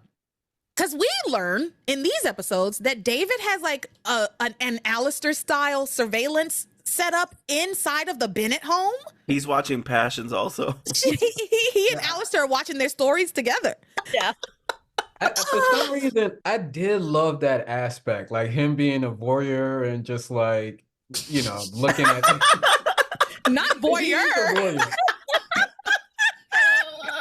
He's on some voyeuristic stuff. Sometimes, That's gross. That's creepy. It's so yeah, creepy. I mean, it adds a intriguing element to the show. It's It does something do to- that. Mm. I would call it a sinister element, but Yeah. A He criminal went from element. headphones and a satellite gun and now he just has like cable TV into his I house. know. yeah, like he's a spy. He's doing his spy movie thing. Yeah. So he knows when Sam's there and when Sam's not there. So he showed up because Yeah. Sam left. Can I introduce this? Yeah, go for it. So basically, they're kind of hanging out and talking, and she's like, "Can I offer you anything?" And he's like, "Brandy, perhaps." To which she's like, I think I have some. Ross's father gave us some." And he goes, "No doubt for putting up with Ross." To which she said, "You said it, I didn't." Listen, I didn't even catch that whole exchange. Yeah, me either. It was so fast. him. No, I do hate him. You hate him. Yeah, 'Cause I will didn't not even call catch it. that. Yeah, Ross. I love that you caught that though. That's so But good. also, like, they all hate him too. So, like, That's true. Yeah. like even Grace was like, "You said it, I Not didn't." me. Yeah. I had to go back and catch that. I didn't even see that. It was Yeah. very fast. He That's got his hilarious. brandy. Yeah. So yeah, he comes in. She's upset. He tries to comfort her. He's moving in on her, putting the moves on her, basically. Tells him about her fight with Kay, and then she says she's having premonitions of evil, and then he says that he and John will protect her from evil. Baby, what are you talking about? You can't even protect yourself from Ivy. Yeah. Yeah. You can't even protect your own son from Ivy. So you're not going to protect Grace from shit. So anyway, Grace then like walks across the room because they were getting a little cozy on the couch. And then she realized it snapped with her. She's like, wait a minute, this is wrong. So she gets up and she walks across the room and she sees like her wedding photo of her and Sam, which why were they standing so far apart in that picture? I wrote that in my notes. Like, that is the weirdest picture of a couple. And then to be put on display. And the background was black. Yeah. It probably was do that Photoshop trick, but it looked horrible. It looked horrible. Yeah, they put them in a picture together, but it's very far apart. They were social distancing in their wedding photos. So anyway, she's looking at her photo of her wedding, and then she says some of the craziest shit in these episodes. She said, "What if I'm the reason that evil has come back to Harmony? Maybe that's why Kay's so angry with me. It's because she feels I'm being hypocritical." What? She says, "I want Kay to be good and respectable, and yet here I am living with Sam, the man I love with all my heart. But in the eyes of the church, he's not my lawful wedded husband." Bitch. Oh, brother, this guy stinks. Oh, brother, this guy stinks! Yeah. You know what? Thank you. And I'm going to use that again because I have a couple more things that Grace says and that are just. I wrote that down specific, like that cue down. Yeah, on my I wrote a notes. lot of that down. Oh, she stinks. Oh my God. So then, and David, this is a freebie for David. Right? He was like, I hadn't even considered that. Right? Yeah. Like, I didn't even consider that would be an issue for you. And he says, yeah, I hadn't thought about that, but yeah, your situation is sinful. Yeah, he's you are like, living in sin. under the church's law, you're a whore. Yeah. And she's like, I He am. manipulates that whole conversation so well. Like, just having her think it's her own idea to He didn't have He to do didn't have much. to Yeah. manipulate anything. I know That's my he thing. just took it. Yeah. Yeah, he didn't have to manipulate anything. He fell into this situation with Grace because he didn't bring that in. She started saying that, Yeah, and but then he said a he few- agreed. Yeah, he said a few things that made her feel strong, even more strongly about it. I Yes, thought. he was Yeah. like, "Oh, I haven't. This is my opening," and he pushed it further open. Yeah. But Yeah. she started the whole right. Like she If you let- started it. He's like, adultery is a sin. You are right. Like, Mm-hmm. Well, like, yeah. no shit. And I So- think the church will forgive you knowing that you had amnesia. It's not like you Yeah. willingly did it. This is ridiculous to not be like. And Father Lonigan, well, first of all, he'll tell him he will agree with Grace, which there's no way around this. But it really upsets me because it's like any self-respecting person would be like, this is out of any normal fathomable circumstances. Yeah. It's ridiculous. Yeah, these are definitely extenuating circumstances for sure. So yeah, he agrees with her and is like, "Oh, yes, you're right. You're living in sin with your husband." And then Grace says, "Under church law, every time Sam and I make love, I'm committing adultery because I'm married to you. Maybe Kay was right to say the things she said to me. Maybe I'm bringing evil back to Harmony. Maybe the only way to stop it is for Sam and I to be apart." Oh, brother, this guy stinks! It doesn't make any sense either. It doesn't make any sense because what really aggravated me about this was that she has decided Kay's issue is that I'm with her father and but that makes me a hypocrite somehow in the eyes of the church. And even though Kay has explicitly told her what her problem is. And also, Right? She has like ignored Kay. She ignored everything that Kay said to her and decided to say, "Oh, well, it's Kay must be acting like this because of me sleeping with my husband. Like, what? No, because and then Kay was the one that saw Grace and David kissing and was super pissed about it Yep. because she was cheating on Sam. Mm-hmm. But That's- Grace is not cheating because that's her husband. That's what sparked it off. It's not him continuing with a That really- 20-year marriage. What Garentch just Come said on, is, girl. yeah, but that's the inciting incident when she was like, I mean, already she had frustrations with the charity, the favoritism of charity, all of that. But that kiss right there is where she was like, why do I care what this woman thinks? She does, like, she's cheating on my dad. Yeah. Yeah. Yeah. So the fact that you think breaking up with Sam, making your, like, tearing your family further apart would make things better with Kay doesn't make any sense whatsoever. And it's not like Kay's religious to care. So No. legal church law. And if we're gonna go by that logic, who's to say that David is your first husband? Maybe you were Yeah. married before You David. gotta- Yeah, what do you know? What do you know don't about your know. life? You have You know amnesia. what? He could have been your fourth husband, and Sam is not your fifth. Mm-hmm. You know what I took it as? What? She just needs a break from Sam. She needs something new. No, I felt the same 'Cause- way. No, I didn't know if it was like a break and she wants something new, but it felt very like she was grasping at straws to get out of this Yeah, marriage. Like she was trying quick to.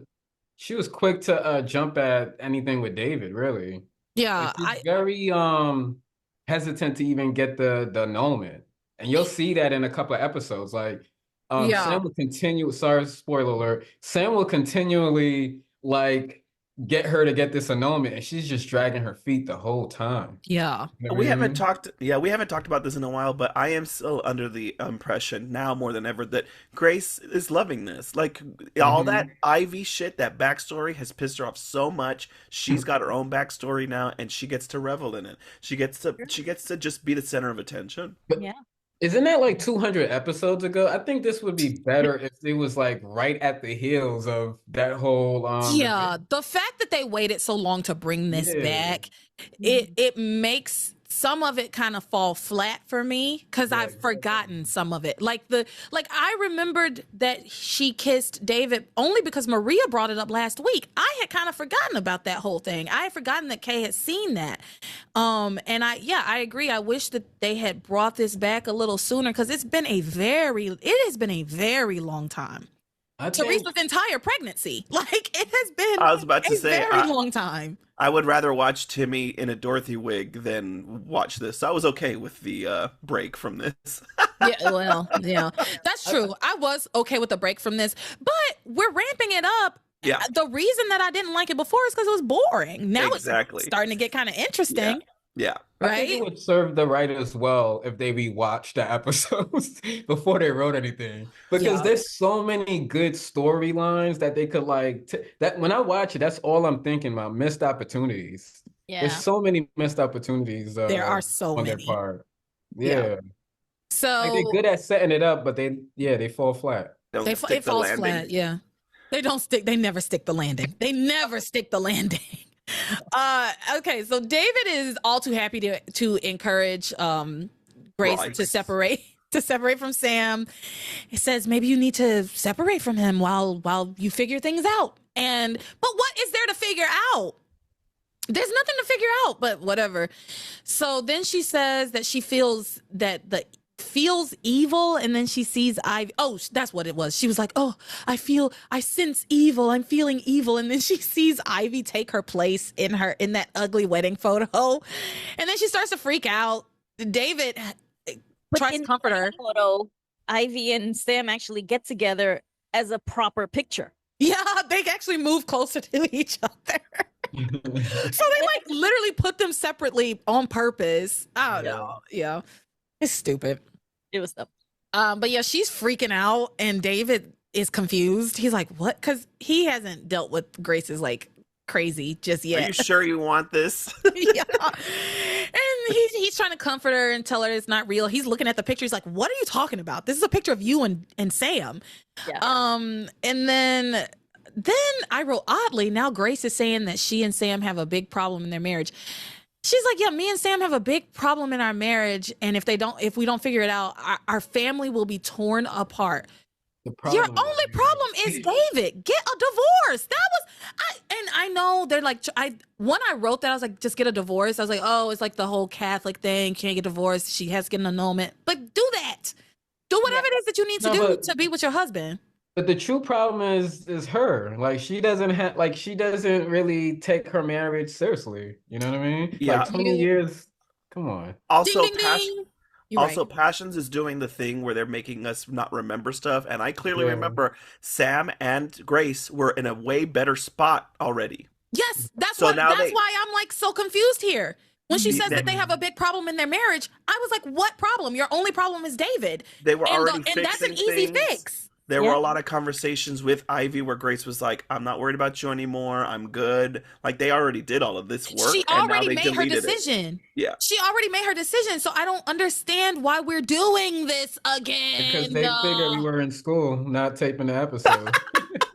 I don't understand why we're doing this again. She already made her decision. We did the whole will they, won't they, who will she pick? We did the whole fucking thing. She chose Sam. So why are we doing this where they're creating this situation where she's like, we have a big problem? Yeah. No, you don't. You figured out the problem. You just need to go through with the solution. Follow through with the solution. And the solution is the annulment. The writer's workaround was Kay, that she was trying to figure out how to fix Kay and help Kay. And then they went with this. Yeah. And it's like you're blaming your teenage daughter for the dissolution of your marriage at this point, right? Like you're saying, well, we have to do something to get Kay back on track. I guess leaving her father and making him sleep on the couch will do it. Oh gosh. Yeah. Oh, brother, this guy stinks. Yeah, to be honest, I hate her. I'm hating her more than Antonio right now, to be honest. Yes, 100%. All of those lines. I hate her. And I know hate is a strong word. I mean the characters. Yeah. Oh, we love Dana. No, we love Dana. We love Dana. I feel bad for Dana that she had to deal with this, and I know that people at that time like hated this character too, and she probably was getting all kinds of weird mail. you know. Probably. I need Tabitha to give Grace the faith treatment. Ooh. Oh, sorry. Was that too? What you saying?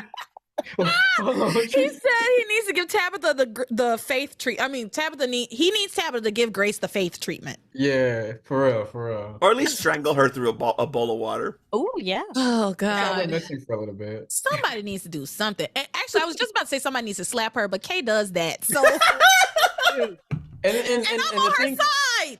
And the thing too, what makes it worse is like Sam is not really doing anything bad. He's not even really being vilified.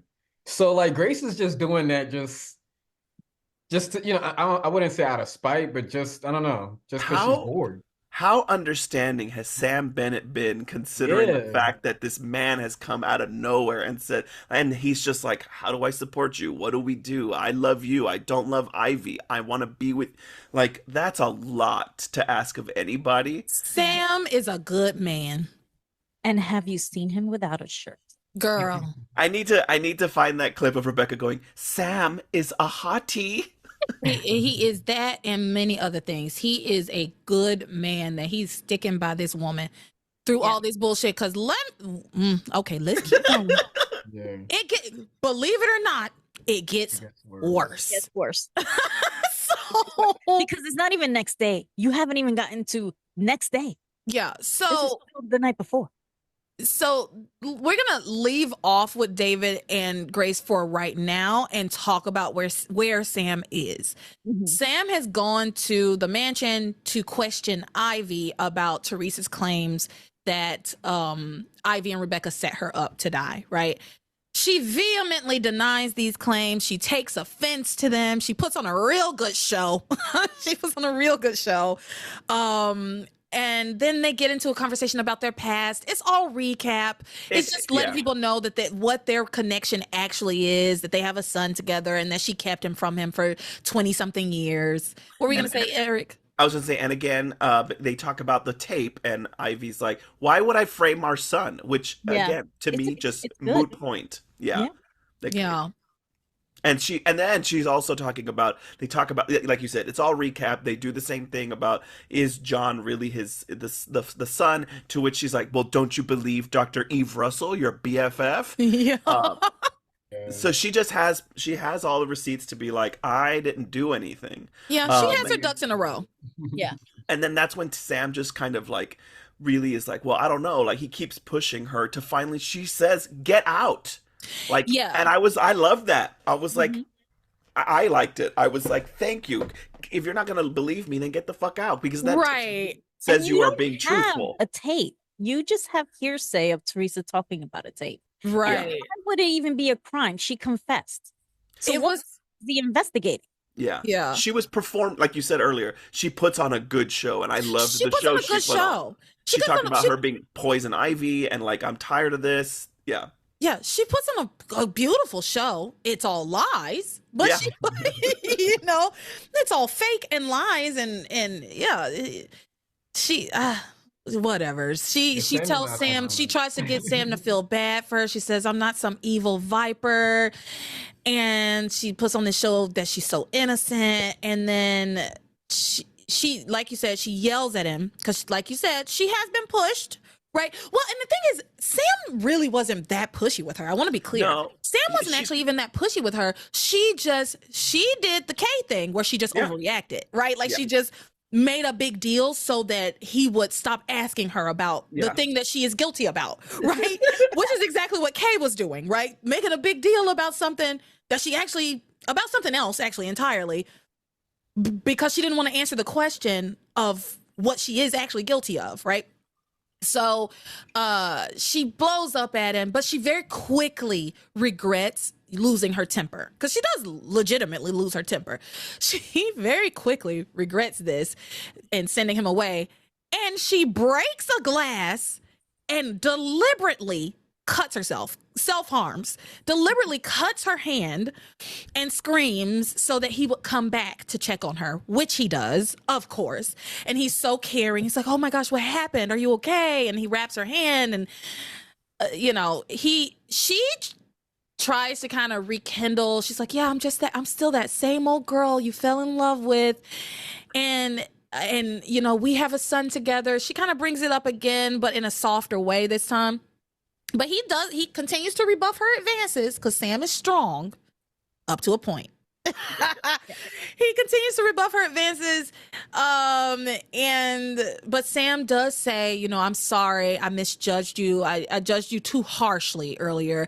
I'm just thinking of you as being guilty by association with the Cranes, and that's not fair. And then Ivy says, I can assure you that this house hasn't changed me. I'm still the same girl you fell in love with that magical summer all those years ago. Like, they've spent one summer together, and this girl, he must have some good dick, because the way she cannot get over Sam, and they only spent one summer together. Tell me more. Did it get very far? Yeah. Like, does he have a car? But Sam has also showed that he, loves her just as much, though. You know what I mean? Yeah, he does. I mean, you do see signs. That's what I was gonna say. She says, I'm still the same girl you fell in love with all that magical summer all those years ago. Sam gets this little like distant look in his eye. He looks off into the distance as if he's reliving those moments and how lovely they were. And then he snaps back to reality. He's like, I gotta go. I have to leave. He does mention at some point about Ethan's paternity again. It's like, yeah, the same girl who kept like, you stayed here and you let me believe that Ethan wasn't my son. And so he does bring that up again. Yes, he does. Yeah. Yeah. And let me be clear. If I were Sam, every conversation I had with Ivy would start with that. Remember how you kept my son from me for 20 years? Hi, Ivy. How are you? Remember how you kept my... Don't even start with me, Ivy. Remember how you kept my son from me for 20-something years? Whatever you have to say, just keep that in mind. And I mean, I think I mentioned this before. There's clearly parallels with Theresa and Ethan, right? Oh, and we're definitely they're gonna doing get the like same thing. They're doing the and exact it's straight same up. thing. Yeah. Well, and then we get straight up conversation about these parallels. Yeah. So. Well, Sam leaves, right? And then Theresa, who happened to hear the last portion of this conversation, she she realizes that she and Ivy are alike, and she says that to Ivy. She says, you know, we're strangely alike. We're both in love with men who belong to other women. And Ivy vehemently denies these allegations. She's not going to beat the Theresa parallel allegations. She's never going to beat them at all. Theresa says, we're exactly alike. You and I, we're the same. And Ivy replies, the hell we are, Theresa. And she says, you are a manipulative bitch who doesn't care who she hurts or how badly, as long as Theresa gets what Theresa wants. But Theresa hasn't done anything close to the level of what Ivy has done. Not even close. It's so crazy. Like, she is out of her mind with delusion if she thinks that she's somehow above Theresa on morally. It surprises me how how much in denial Ivy does. It's almost like she forgot all the schemes and manipulations she's just did. Mm-hmm. You kind of corroborated the whole tape to get Theresa executed. So you clearly showed all your wrongdoings, but she doesn't see that. She drugged Grace. She drugged Whitney.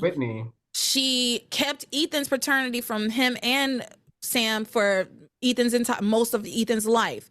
She set Theresa up to die.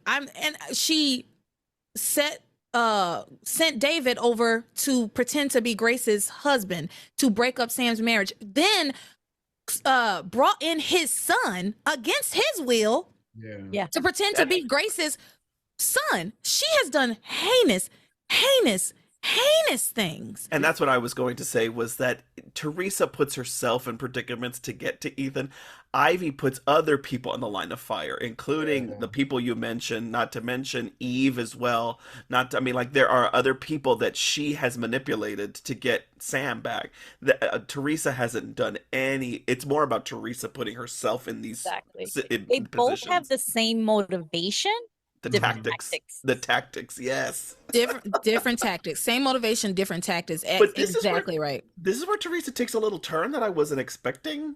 About I can help you if you help me. And I was like, I was not expecting this Theresa yet. This could have been so fucking good. Yeah. Ivy and Theresa together could have been so good, but instead we do what we do. So Ivy says something about the mansion being her house, and Theresa corrects her and says, like, this is my house. And then she says to her, why are you so determined to keep the name Mrs. Julian Crane anyway? Wouldn't you rather be free of Julian so that you can be Mrs. Sam Bennett? And that's when Theresa starts to appeal to Ivy, saying, we're more alike than you want to admit, and maybe we can both get our men. It's possible you'll get Sam and I could get Ethan. But Ivy's like, no, I will never let you have Ethan. I think if Ivy would have been able to let that go, she could have gotten to Sam a lot faster working with Theresa than working against Theresa. Theresa has intel. Theresa knows that family. Theresa has an in with that family. They would never suspect Theresa being there helping Ivy. And not only that, all of these months that she spent trying to get rid of Theresa, she could have been focused on getting Sam. Yeah. Right? Her focus has been over here on Theresa when in actuality, what she really, really wants is Sam. And she liked Theresa before. The only reason she doesn't like Theresa is because she thinks, which she doesn't even really think this, which we've found out, she thinks that Theresa, or she wants to believe that Theresa sent her letter to the tabloid, which Theresa didn't. Mm-hmm. And she has said out of her mouth that it could possibly have been Rebecca. Yeah. So she could have let this go, but she would, and she has no problem working with Rebecca. You know what I mean? Yeah. And maybe it's just because they have history, but I think they have nasty history. It's a class thing though, right? Don't you think? Yeah. You know what? That's a good point, Garentch. And the fact that Theresa hurt her son. Yeah. Yeah. You know what? You're right. with all of that said, one of my favorite parts of this whole section was at some point Teresa's like, well, I really could help you. I can get in there. She's like, what do you have? What do you have versus what does Mrs. Bennett have? All she has is a great tomato soup cake recipe. Yeah, And again, I like we that. are still on point that Theresa is a fan of the tomato soup cake. Yeah. She does. She says,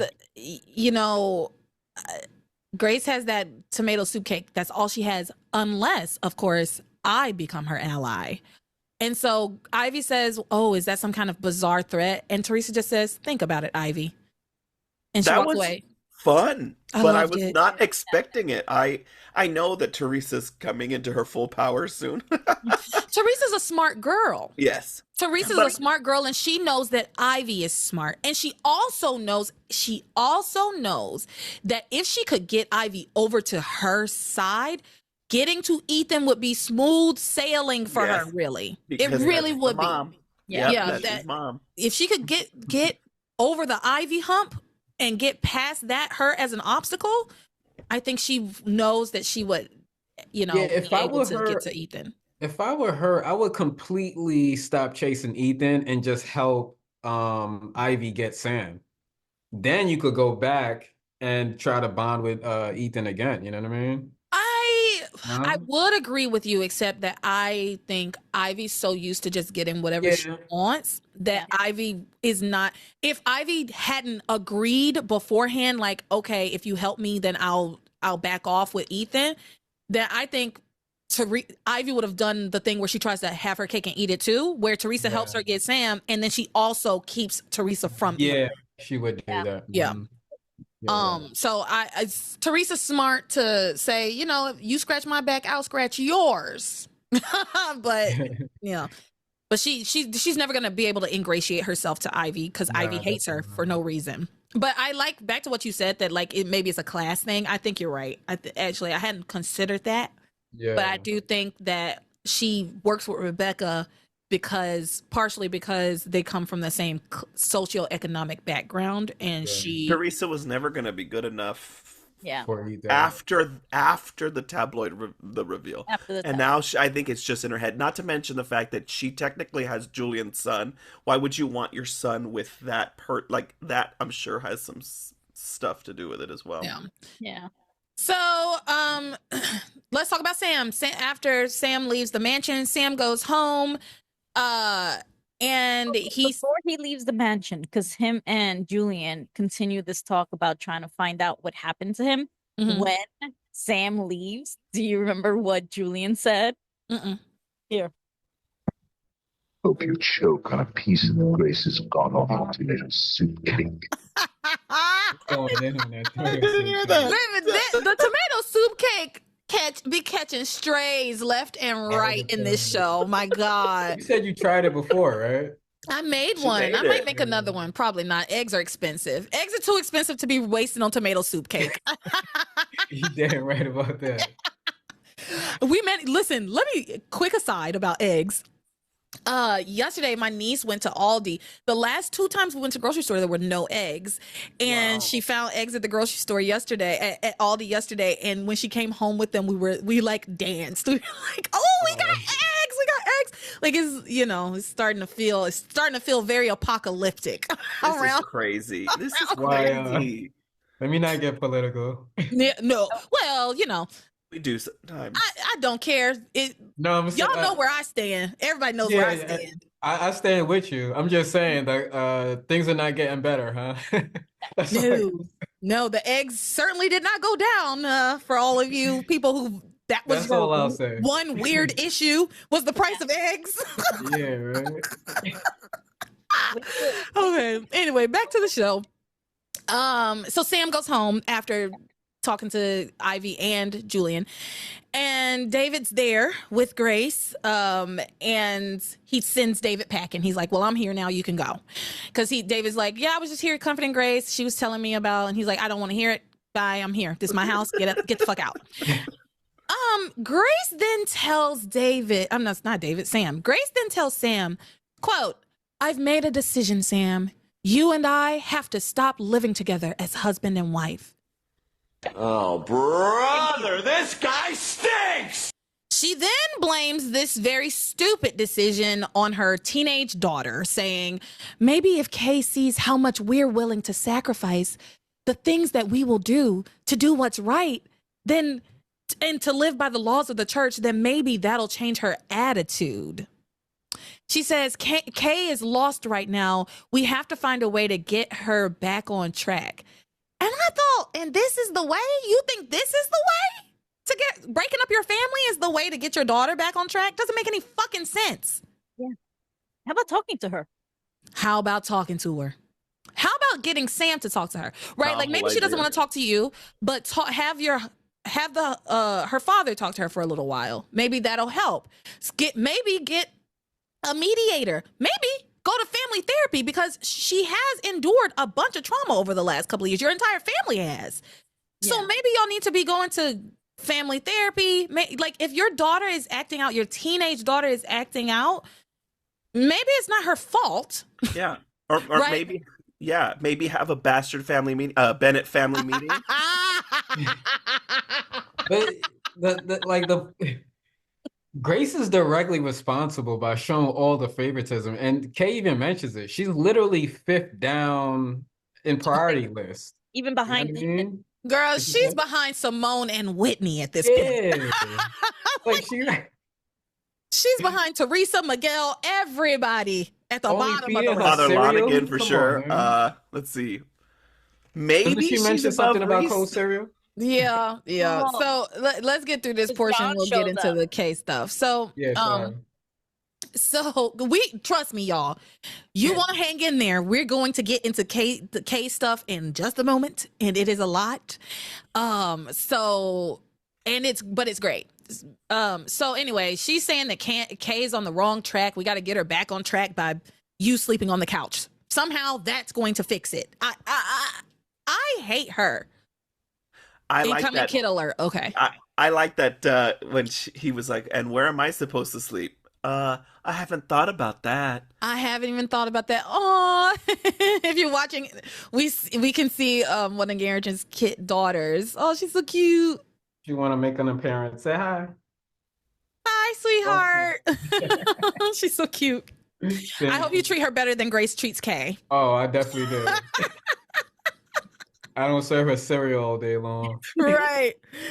Eric, what were you saying? I'm so sorry. Oh, no, I just said it made me laugh when he was like, where am I supposed to sleep? To which she was like, I hadn't thought about that. It's like, you didn't think. You totally just made a choice, which is something that you were upset about. Like, y'all were like, we need to communicate better. We need to talk better. We shouldn't let people outside our marriage influence us. And she's doing all of that. When I say this came 100% out of the blue, it just, out of nowhere, she's like, I think me and Sam need to just sleep apart. We can't be together anymore. What? I don't like her. So then Sam talks about like the annulment, and he asks how long is it going to take? And she says, I don't know, maybe a year. And he's like, a year? Yeah. I have to sleep on the couch for a year? So blasé about it. Yeah. And he tries to talk her out of it, but it's not working. And she says, if we don't live by the rules of the church, I don't know how we expect our children to. Again, blaming you, like putting this on the fact that you feel like Kay is like going down a wrong path is so disgusting. And I think it's such a hideous lie to hide behind. Yeah. Just say you don't want to be with your husband anymore and keep it at that and keep it moving. Don't bring your daughter into it and say like, oh, well, you have to leave our marital bed because Kay has a bad attitude. What? Yeah. It's quite the lead. But another thing that bothered me is like you're talking to another person, somebody who wants to break up your marriage. You're giving him a lot of credence, you know what I mean? Mm-hmm. Like, you can't do that. I should know that I'm married. You never want to talk about your own marital problems to somebody else, let alone somebody who's trying to break it up. Yeah. Really? Grace is not. Doesn't Grace have other friends? Where's Eve? Well, Eve's a little busy, I guess. Everybody's dying right now. No, she did need Eve. She needed Eve to come and give her a sedative.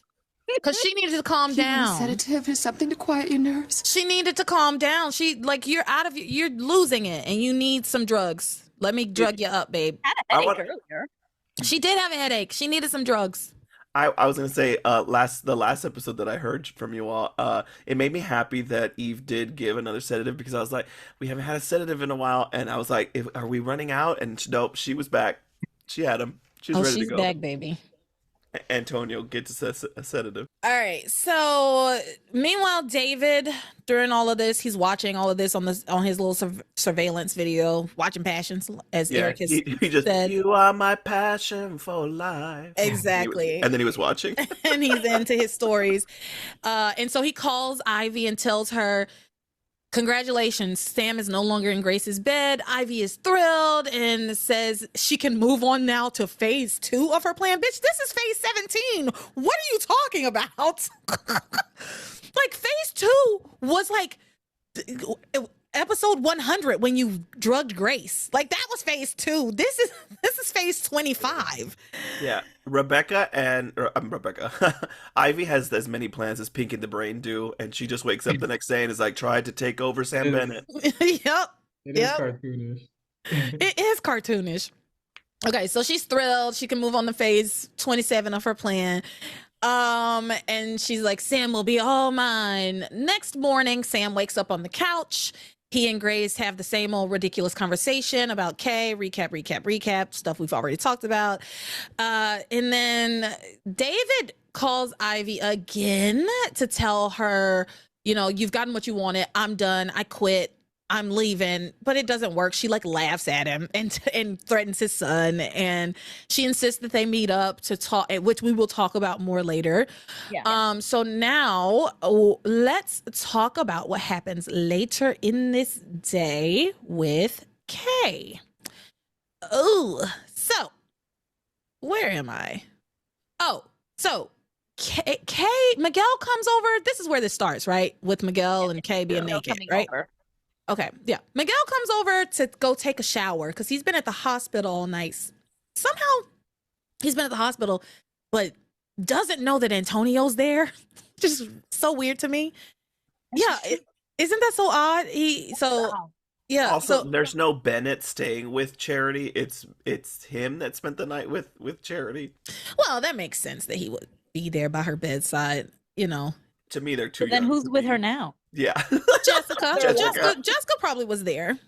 Oh, that's true. We don't know where Jessica We haven't seen Jessica, so I'm going to assume she's at the hospital or at work. She's at the B&B. Yeah.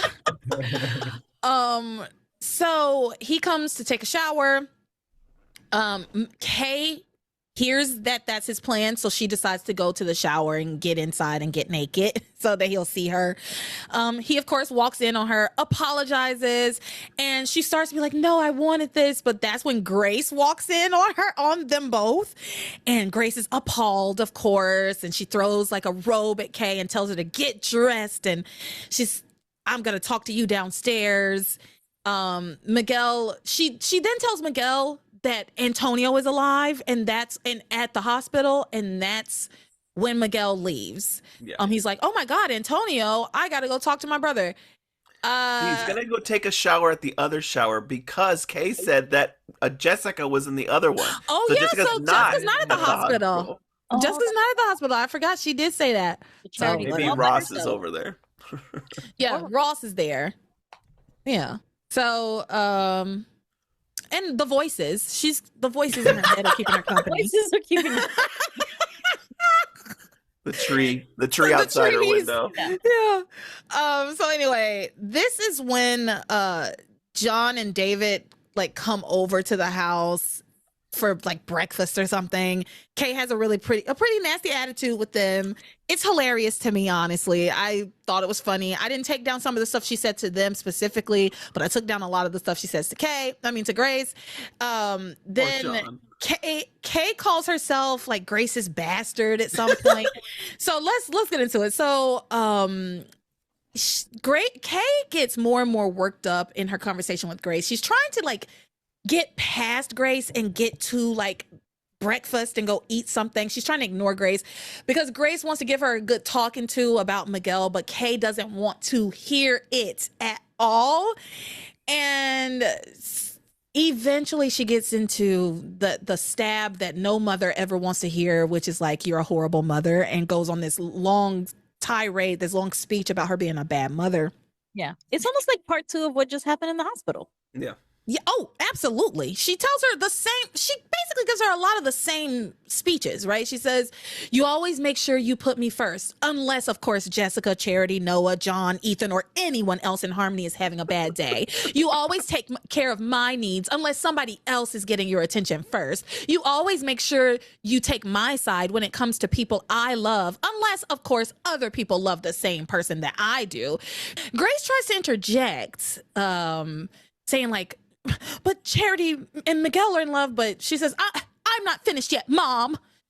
Last but not least, you're so sensitive to what it's like being your daughter. I mean, how many other kids get to have mothers with premonitions and amnesia, that have husbands that pop up out of nowhere? I mean, do you have any more of these? This points at David. Any more of these in your past anywhere? And then she says, did it ever occur to you how difficult it would be to find out I was your bastard? And Grace says, Kay, I will not have that language in my house. And Kay says, but bastard's the right term for what I am, isn't it, Mom? Just like bitch is the correct term for you. Oh, I was like, That's the best thing I've seen in a while, to be honest. bitch is the correct term for you. Oh, listen, I do not condone talking shit to your mama. I don't. Grace does not actually deserve this treatment. I also want to be clear that, she does deserve to hear these things, just not at this extreme. Yeah, and you like, she does. Kay deserves to be able to make her feelings known. It's the way the delivery is very disrespectful, right? Oh, yeah. So I don't necessarily disagree with Kay's feelings. I think her feelings are valid, but to say, call your mama a bitch to her face, come on. I loved it. I thought it was hilarious. I would have gotten slapped. Body I slammed. would have been the one that got slapped. WWE body slam. My mama would not. Oh my God, baby. My mama would have stopped me somewhere around, I thought you wanted to hear you were a great mother. I think the tone of voice. Your mom would have. Baby, I would have still been naked, head busted up in the bathroom, bleeding out on the bathroom floor. Like, no, we never would have made it this far with my mama at all. So she says, bitch is the correct term for you. Grace gets upset. Don't use that kind of language for me. She tries to grab her to stop her because Kay's trying to leave. Yeah. And Kay says, get your hands off of me. And she slaps Grace across the face. She slaps Grace across the face. I didn't see that coming. Grace is stunned. I didn't see it coming either. I did not see that coming. Grace is stunned. Instinctual because she grabbed her. So it was like to get her off her. Shit. No. No. The sirens. Baby, my instinct has never been to slap my mama. Oh my God. That would never be my instinct. Oh, to this day. I'm sick just thinking about it. Anyway, because like I said earlier, I'm scared of my daddy, but I'm scared of that lady too. She's scary. She can be. She's just not as scary as he was. So Grace grabs her, Kay hits her, and then she leaves because David steps in, which David should have left when John left, but he didn't. Like, this isn't your fucking business. David really was, to me, in all of this, David was the villain for me. Right? Like, you don't need to step in here. This is not your fucking kid. No. Go back to the B&B. I was like, let her go. Let her go. What the fuck are you doing? Right. Let her go. Grace walks away, hand in face, right? Hand on her face. She walks away. David grabs Kay and tells her, she's like struggling to get away from him. He tells her she's going to listen to what he has to say. And then he tells her that she should be grateful to have such a wonderful mother. There are kids who grew up without mothers. Look at my son. He doesn't even know who his real mother is. Kay clocks this immediately. He says, oh, wait a minute. I thought my mother was John's mother. Is my dad right about you? Have you been lying this whole time about being married to my mom before she had amnesia? But he denies it, of course. It's like, no, that's not what I'm saying. I'm just saying he didn't grow up with her. They're just now building a bond or whatever. And then he grabs her again when she tries to walk away from him. He and it's grabs forceful. her. It looks forceful. It was extremely forceful. Yeah. And she's struggling, trying to get away from him. He's holding on to her. Now, I could see if when she slapped Grace, she was about to like punch her again and he grabbed her to get her off of Grace. Get in the but way. That is not, I want to be very clear that is not what the fuck happened. Nope. The and slap when has Sam happened. shows up, everybody needs to know that that's not what happened, okay? Yeah. Grace is not in the room, so she is not in danger anymore. I mean, first of all, I don't think she ever was in danger. Yes, that physical abuse is not good, but it wasn't going to go beyond that. I think Kay even has like a little bit of there's satisfaction and then there's shock. Kay was walking away. What happened was Kay slapped Grace and then she turned to walk away and David grabbed her and told her he was going to listen. She was going to listen to what he had to say about it. And then Grace leaves the room, leaves her daughter her teenage daughter. Now, listen, I get it. You just got slapped by your daughter. But you let this grown-ass man put paws on your daughter? And talking about you're going to listen to what I have to say? And defends him. And yeah. Oh, so. Very cringe. So he grabs Kay again after Grace leaves and after she says, are you lying about all of this? Yada, yada, yada. He denies it. She tries to walk away from him. He grabs her again and pulls on her and she's struggling with him trying to get away. This time Sam shows up. Because when I was watching this, I was like, my daddy would kill this man. Well, and that's, you know what? I was hoping and waiting for it. And this is the one time I'll ever say this. I wish it was TC that had walked in. Baby, let me tell you, my daddy would have shot first and asked questions later. He would have shot that man. I thought Sam was going to beat his ass. And it didn't happen. He should have. And he would have if Grace hadn't done what Grace did. So let's talk about that stupid bitch. So Sam comes in, sees this man that he hates, who's trying to break up his family, with his paws all over his daughter's struggling to get away from him. And he says, what the hell do you think you're doing? Get your damn hands off my daughter. Breaks them up. David tries to say, you don't understand. You don't know what's going on. You don't understand. And Sam's like, no. Yeah. Don't matter. You don't touch my daughter. And then he notices marks on Kay's arms, right? Like this man was grabbing her so hard that he left marks on her fucking arms. He's like, you're going to jail. Yep. You're going to jail for assault today. And maybe Kay should go to jail for assault too.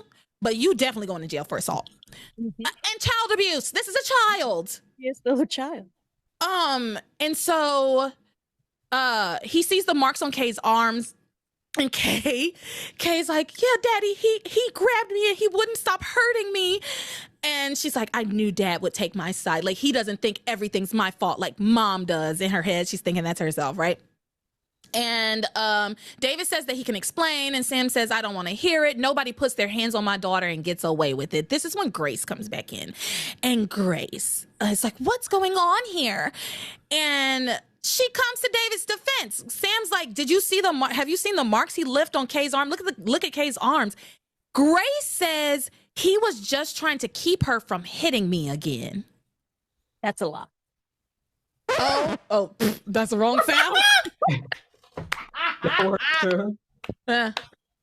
This is the right one. Oh, brother, this guy stinks! He was just trying to keep. Well, I feel like this record scratch also works. It did work. That's why I laughed as hard as I did. She says he was just trying to keep keep Kay from hitting me again. Of course, this puts a stop to absolutely everything. Sam actually apologizes to David, saying that he didn't have the full story. He turns on Kay, saying, I can't believe you hit your own mother. And she tries to explain. He says, there's nothing that you can say that justifies what you did. But my question is, does what Kay did justify what David did? No. No, it does not. It doesn't. Two wrongs. This.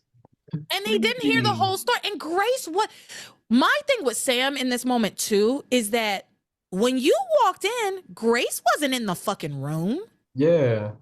If he was trying to stop her from hitting Grace, wouldn't Grace need to be in the room? Yeah. And Grace was nowhere to be seen. Mark. You don't even see the mark on Grace's face, but you see the mark on Kay's arm. So who was more of a danger? Yeah, because a grown man is grabbing her, holding her so tightly that she can't break away.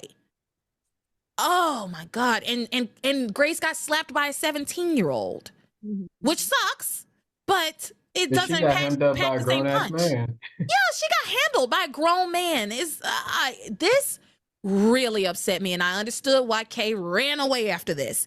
So Sam doesn't let her explain her side of the story. She gets very upset, and he says, what you did is wrong. You're going to be punished for it. And she's like, what, you're going to ground me? I can go where I want, when I want. And she runs out of the house. And Sam apologizes to David, which was annoying. What were you going to say, Eric? Oh, no, sorry. I didn't want to interrupt you, but I don't even like that he had that conversation with Kay in front of David. Agreed. Let him leave, and then you could discipline her. You know what I mean? 100%. Yeah, just too many things going on around a complete stranger. Yeah, I agree. A complete stranger who is actively trying to cause chaos in their family. We know this. Yeah. He has so many seeds of discord, and your family is falling apart around you. Look around. And let's not forget Sam is a bad cop because he didn't show any good tactical. You know. So yeah, Kay runs out. Grace talks shit about Kay, compares her to Noah. She's like, I can't believe Noah never acted like this. Girl, they're two different people, and they have endured two different things, which Sam actually says. I did appreciate that when Grace started to talk shit about Kay, Sam came to Kay's defense. Kay wasn't there to hear it because she had already run out, but I did appreciate that he defended his daughter and was like, well, Kay's been through a lot, and she has, it is a lot for a kid to have two new brothers show up, basically a sister show up, and all of this craziness. Our house went to hell. Like, there's been a lot. That's what I was going to say. Noah didn't have to see the house go to hell. Yeah, he's like, and it's normal for a kid to act out when some things like this happen. Mm-hmm. And she then says, well, Kay needs to realize that Miguel doesn't love her before it tears our family apart. Yeah. First of all, bitch, look around you. Your family has fallen. The family has fallen. Okay? And not Kay. It's you. You're the one that's telling Sam to sleep on the couch. Hello? Yes. You're the one. Look around. Look at... I'm starting with the bitch in the mirror. You need to start with the bitch in the mirror. You are the problem. You are the problem. I cannot stand Grace. And I hated this last little bit where she's like talking shit about about Kay, and then blames Kay for the downfall of their family. Laying that at Kay's feet is insane. She is a child. You are an adult. Not only you're an adult, you're the adult who made your family crumble. It's your fault you can't remember anything. Yeah, no. It's not really her. It's not her fault, but damn, Sheridan got her memory back in 9 months. Why 20 years is crazy. Yeah. Now I will say Kay has brought all that evil shit. That is true. But this does not tack on to what Grace has done with this David situation. Kay didn't do that David situation. That is all Grace. That's all yes, Grace. Anything involving Charity and Charity's health and all of that stuff, all those jeopardizing situations, that's Kay. But she does not know that. She has an inkling, but how can you blame all that magical shit on Kay? I think that's another issue I typically have with Grace is that she blames Kay, but she doesn't actually know. And sure, it is Kay, but she doesn't know that. Yeah. And you don't know that. And you should take your kid's side. Yeah. I don't know. You should want to think the best of your own kid and not the absolute worst of them. right? There is a way to try your best to be like, honey, I don't think Miguel loves you that way, versus being like, she doesn't want you. He hates you. You're disgusting. He's with Charity. Only loves Charity. That's my biggest issue with Grace. Well, one of my biggest issues with Grace is that she does not validate and in fact invalidates Kay's feelings for Miguel. Right? She doesn't tell her what she should tell her, which is these feelings you have for him are normal. It makes sense that you would have fallen in love with him. But however, you're going to have to come to terms with the fact that he is in love with Charity. Like, have you considered how he feels? And you know, maybe encourage her to have an open and honest conversation with Miguel about it. And maybe even encourage her to have a conversation with Charity about it, right? Like that they need to have better communication as a family anyway. Yeah. And but to basically, like you said, to your point, Eric, to say, oh, you're stupid. Miguel would never like you. Miguel doesn't love you. He loves Charity. And when Kay shared that information with her in the first place, I will always go back to that moment when Kay shared with her own mother in that she was in love with Miguel and she was really being very vulnerable with her mom. And Grace shut her down and told her she wasn't in love with him, that wasn't real love, that it was infatuation, and that what Miguel and Charity share is what's really love.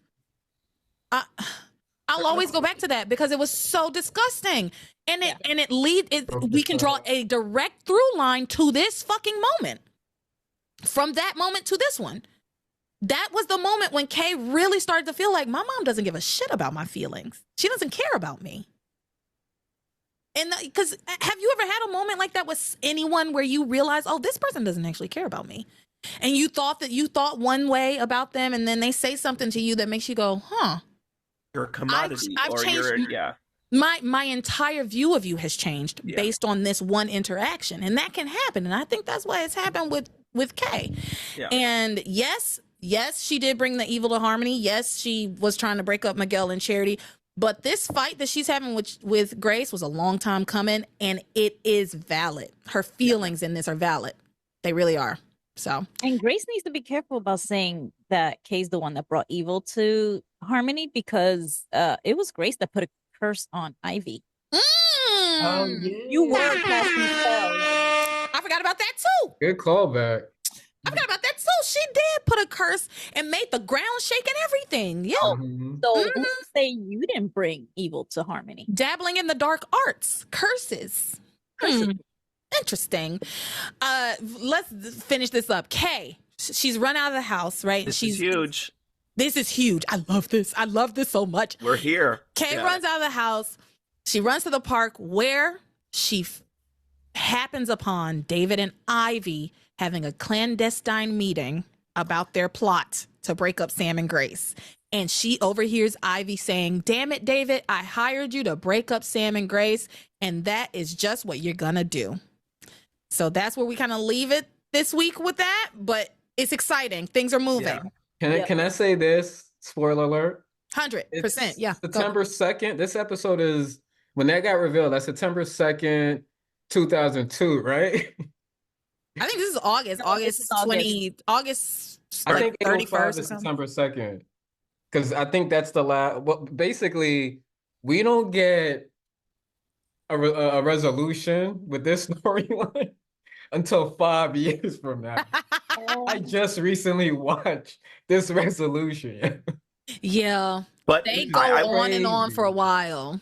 Crazy. But at least we're gonna get Kay in the mix here, and I am excited about. I remember all of this. Oh, because Ivy and Kay also are great allies, right? Yeah. If it can't be Theresa, Ivy. If it can't be Theresa, Kay's a solid number 2. Yeah. I did like those storylines though. Yeah, they were pretty good. I did. Yeah. All right. So that's it for them. Y'all have anything to add? I said a lot. I talked a lot in that one because I was mad at Kay. I mean, mad at Grace. Nothing? No, that's it. Nope, we're good. We can move on. All right. Let's talk about magic. And then we're gonna speed run Shawise when we get there. I just want y'all to know that. I know we've been at it for a while. They don't really say anything new. So Yeah. Could rant and rave about Grace for days. Yeah, I same. could keep, we could have done an episode on that whole storyline today. Yeah. Like, truly. Okay. Because most of my notes are on that. Yeah. Most of, yeah, I don't know. Yeah, that's like a big chunk of my notes. All right, magic. Where's my magic music button? Dun, dun.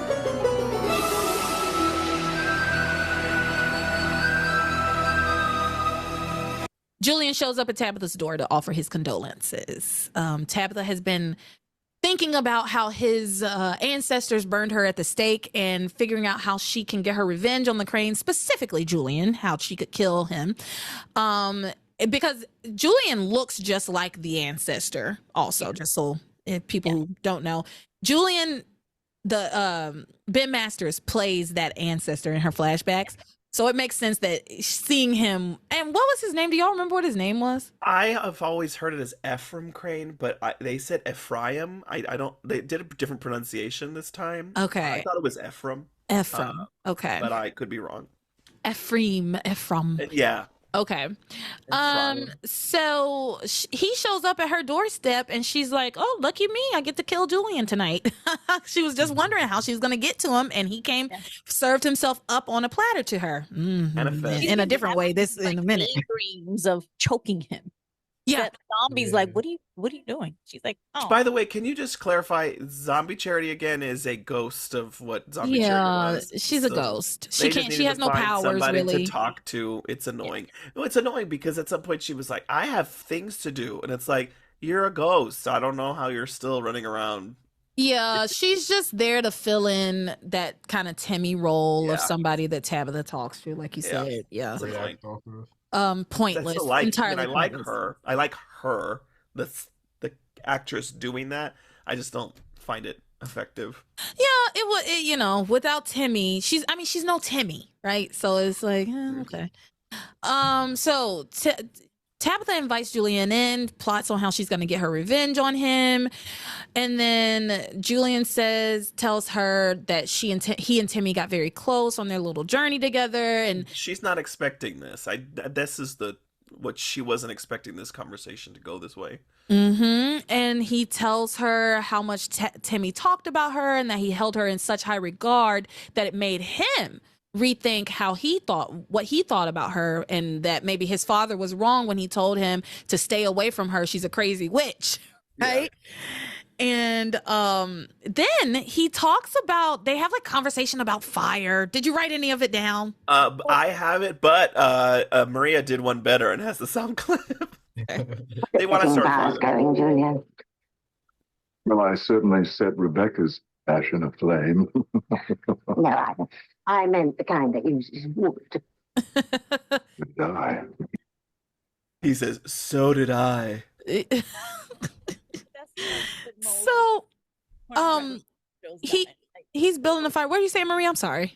No, I was just saying that those innuendos was like really adult. Yeah. Yeah. There's so much. Oh, there's so much in that. I mean, this whole thing was basically a porno. Yeah. Right? Oh, yeah. And an interesting thing that Julian said, he's like, something about like the witch cursing them. That's why the Crane Mansion doesn't have any fireplaces, which is weird because I think they do have fireplaces. No, he said up until the most recent renovation of the mansion, none of the Crane properties had any fireplaces because of that superstition. Then the modern one does have it, he said. Got it. Thank you for clarifying that, because I heard the same thing, Maria, and I was like, I'm pretty sure they have fireplaces. Yeah, he said up until the most recent mansion like renovation that we didn't have fireplaces. But that mansion is, they renovated it and put in fireplaces? You know how hard it is to put in a fireplace? They're billionaires. Okay. And nobody found Hecuba's lair while they they were could have there. just left that out. They could have just left that out. But they put it in, and it's silly. It doesn't make any sense. But it's just to make up that storyline that he's like, well, our families have both been here for generations, right? Yeah. He's like, I know my family was part of this witch burning, and she goes, yes, there has always been a Lennox here for centuries, and I do believe there was a Lennox there that night that woman was set on fire. Yeah. Yeah. And so She wants him to build a fire because she plans to push him into the fire. So he's building the fire, and then we see him get pushed into the fire and run around burning up, but it turns out to just be like a fantasy. To which Tabitha says, "Burn, baby, burn." Yeah, burn, baby, burn. Did they even play that song? They got Brickhouse in there. I can't wait to talk about it. In there, yeah. And it was so funny because the noises that he was making were so fake. It obviously wasn't Julian; it was a stunt person. Yeah. It was just like, it is. Can you imagine being on fire and running around going, "It is so hot. It is so hot." I was like, "What? This is so bad." Yeah. But it was all a dream or fantasy. Yeah. And Zombies Charity did like hang around for a little bit, and I love how she called her Tabby Cat. Yeah, Yeah. So she disappears just in time. Yeah, she disappears, but Julian doesn't see her. No. So Julian is about to leave. He's like, okay, I just came by to check on you. But Tabitha wants to keep him there because she wants to kill him. So she offers him a martini. And of course, we know Julian can never pass up a martini. And he says, oh, you have the recipe for that delectable, delightful, drink. And Tabitha says, yes, Timmy left it to me. Of course, mine isn't quite as good as his, but I do have the recipe. So then she makes a picture of martinis and they sit down to drink. He gives a toast. Did you have the toast written down? No, say it. Do you have it? He's like, a toast to the most unique little lad to ever speak in the third person. Long may his memory make us smile. Yeah. And he really talks about how much he loved Timmy. All he said, I love Timmy. Yeah. They're like bonding over their shared grief of Timmy was really beautiful. I think Passions did a really good job of keeping it light, but also keeping it reverent. And I rarely give Passions kudos on the production of the show, but I think this was very well written. I think it was very well directed and acted. It was beautiful. I really enjoyed it up until they started swinging on vines. So they do record the show way ahead of time. So maybe this is around the time that he actually did pass. So they started putting this in as sort of like a memorial to him. Yeah, maybe. Because we get a lot of montages. It feels like maybe by this point when they were recording this, that he had passed. Yeah. Well, and it's funny because the montages have clips that don't make any sense. There are a lot of fantasies that Timmy had that are in there that no one would have been able to see. Yeah. Why was that there? Maybe he told Tabitha about them. She's envisioning them or something. Yeah. They just took every clip of him they've ever had. What'd you say, Garentch? I said they didn't think we were gonna rewatch these episodes. Yeah. And scrutinize everything. And also Josh loved dressing up. So that could have also been in his name, being that he show was him off and all that stuff. Yeah, it was a memorial. It was definitely a memorial to him, for sure. Yeah. So they drink to Timmy, they drown their sorrows together, and Julian says, despite my best efforts to distance myself from the little imp, Timmy's goodness proved irresistible, even to a selfish misanthrope such as myself. I couldn't help but try to protect the lad, even though I was loath to admit it to him or myself. Oh, the adventures the two of us had. Oh, it was sweet. And then we get another Timmy montage. We've gotten several at this point. We get another Timmy montage. It was lovely. This was the one that made me cry. I was sobbing because the song that this was to, I had never heard this song before, but it's called Remember. And y'all, the lyrics had me in tears. Says, let me see. Remember is a place from long ago. Remember filled with everything you know. Remember when you're sad and feeling down. Remember, turn around. Remember, life is just a memory. Remember, close your eyes and you can see. Remember, think of all that can be. Remember, it just made me, I was so choked up. But I had never heard this song. It's called Remember by Harry Nilsson.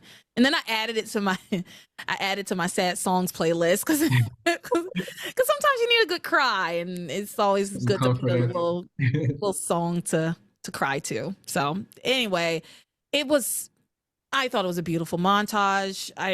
The song was just perfect for it. I'm tearing up thinking about it now. Which I've told y'all, I am a prolific crybaby. I cry. That's what I do. It's my thing. So anyway, Julian comforts Tabitha, and Tabitha says that she's glad that Timmy had someone there for him at the end, or while she couldn't be there for him. And then they begin to see each other in a whole new light. They both get like these halos over their heads. And this is when the turn happens. This is when things start to go very like cartoonish, kind of like wacky, silly. And like I said, because that montage, it made me cry. But when they move into this portion of it fairly quickly, and it did bring the levity back, you know. And so they did this so beautifully. I think this was done so well. So yeah, they they're seeing each other in a whole new light, and then they very passionately embrace and start to kiss. They throw the glasses into the fire. Love is a many splendored thing is played. Tabitha picks up Julian. And Latara, I'm going to need you, because I need you to do me a favor. Sheridan and Luis could never hit that blum blum button at least 3 times in a row. Just like, go. I really should have played that song. I would have. And even add in some Rebecca too, because it was a lot. I needed a sedative or something to quiet your nerves. They needed to calm down. They were Sheridan and Luis could never. What they did that night. Not even with Rebecca. I mean, yeah, because, and then, I loved it because, like Garentch said, Brick House is played too, which we know before Tabitha said that's her song. The first sexual act is Julian and Tabitha dressed in Austin Powers themed 1960s. Yeah. And he's like, that's quite a bed. And she's like, that's my bed. Yeah. And Tabitha, she says, take me to it and take me on it, Julian.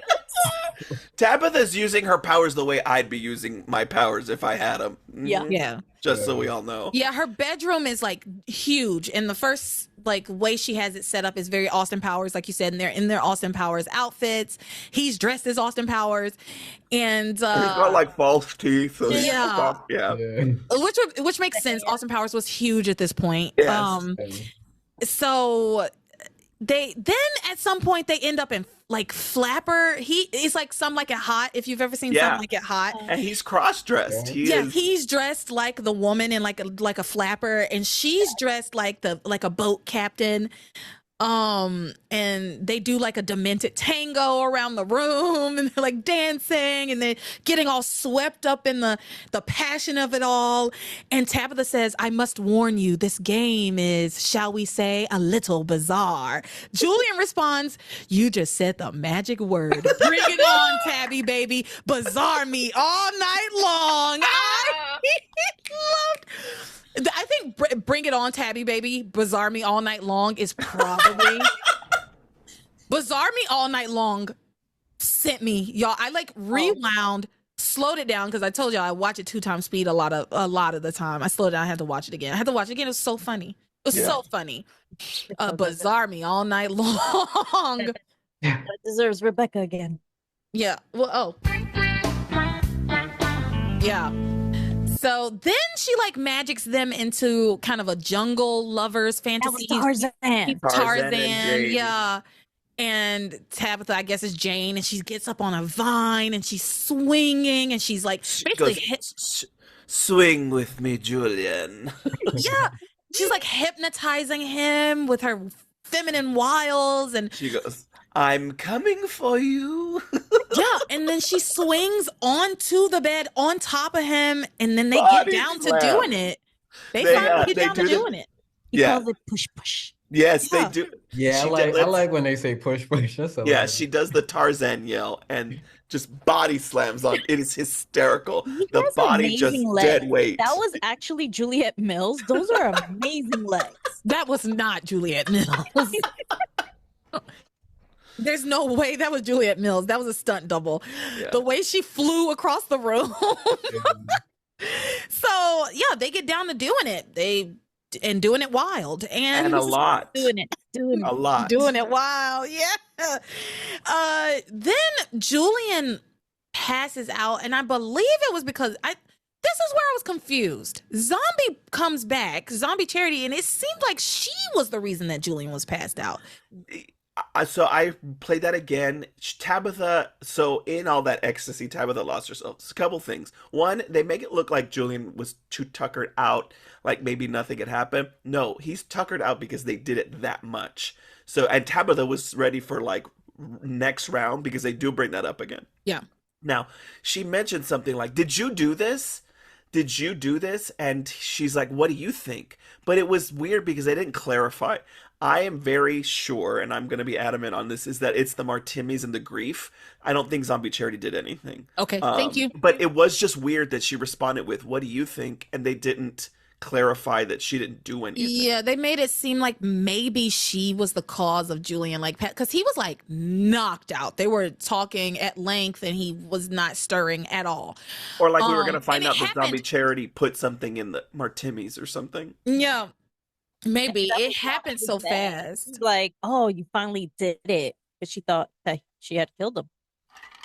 Yeah, because he passes out a couple of times. So Yeah. this time he passed out, and Zombie shows up. She's disgusted. She says, "Tabitha, you were having push with Julian Crane." And Tabitha's like, "Yes, and it was incredible." Yeah, she goes, "Hell's bells, it was incredible." Yes. Zombie tells her to snap out of it. And she says, "Instead of turning him on, you should be turning him off permanently. Kill Julian Crane. Kill him now, Tabitha." And Zombie kind of gets inside her head and tells her, you know, he's probably setting you up. What makes you think they're not going to burn you at the stake again? I don't know. Tabitha's fear of being burned at the stake is valid because it happened to her once before, but that doesn't happen in 2002, and she's lived so long since then to see like that's not how justice is doled out in these times anymore. And honestly, there's not a crime about being a witch either. Being a witch is not a crime. Yeah, not a crime. They can't.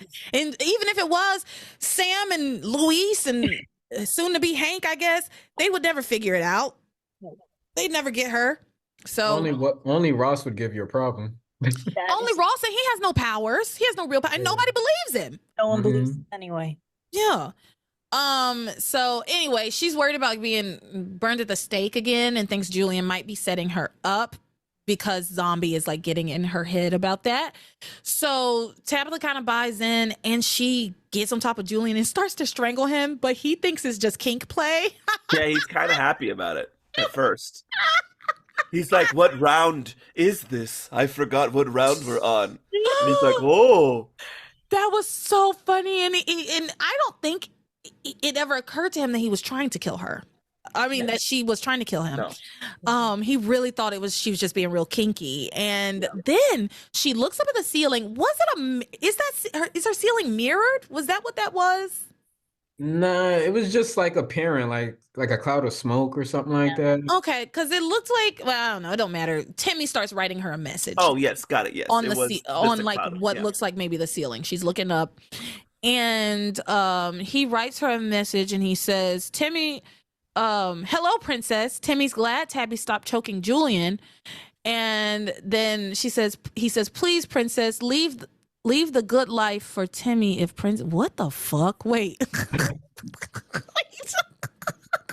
You need a good life so that you can join me in heaven.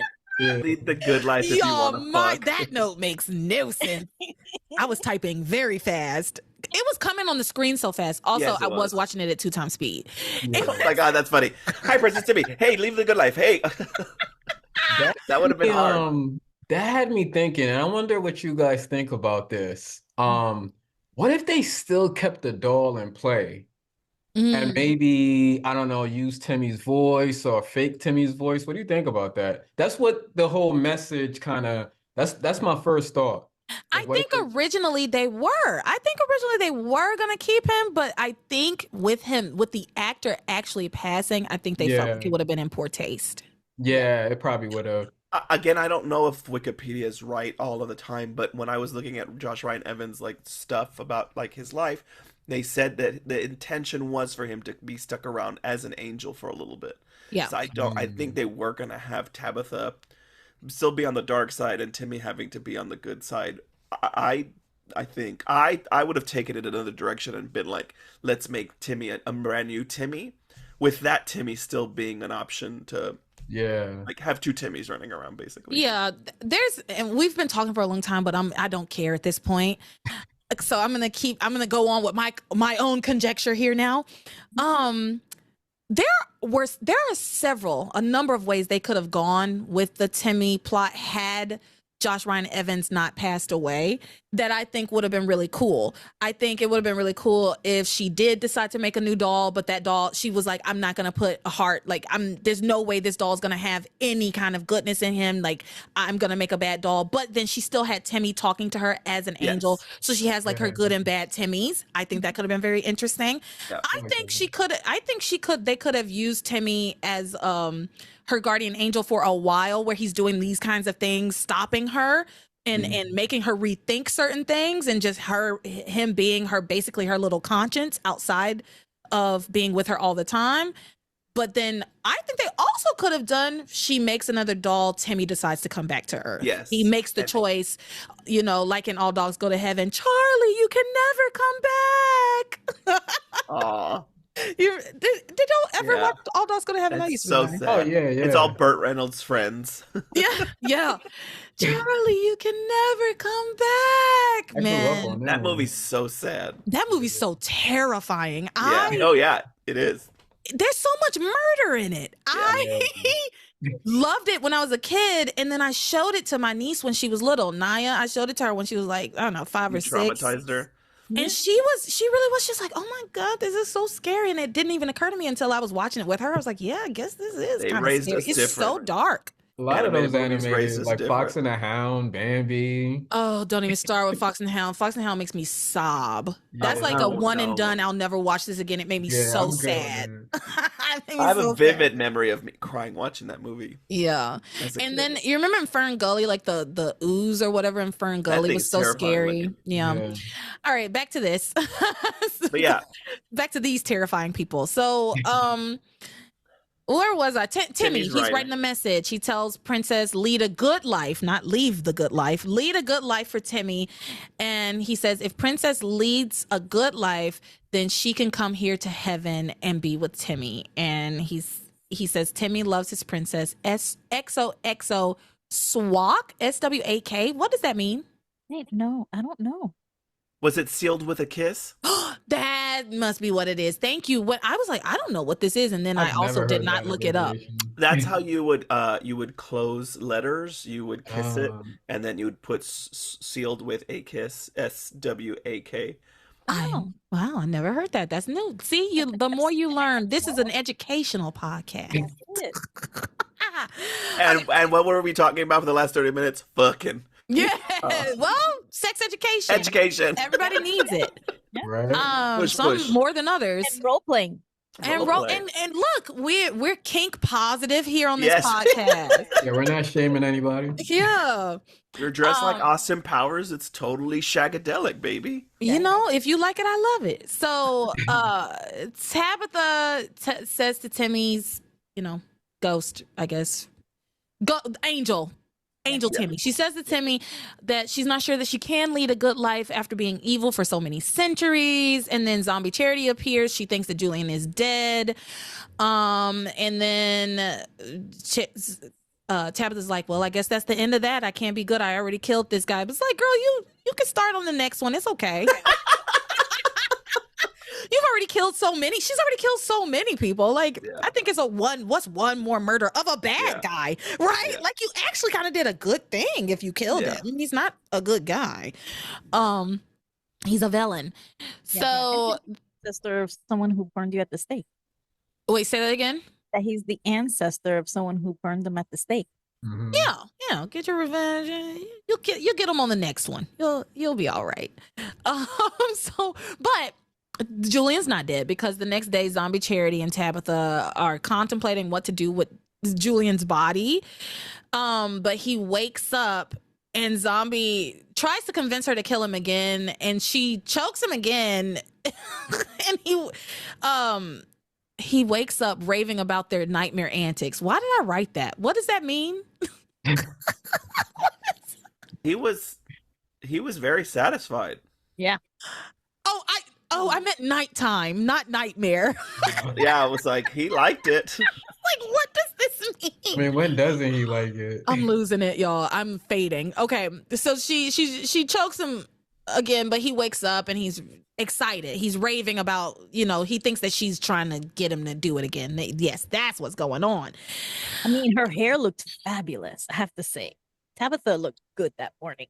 Tabitha looked good through all of this, if I'm being honest. Like, the whole thing, she looked great. I like them together also. I want to put that out there.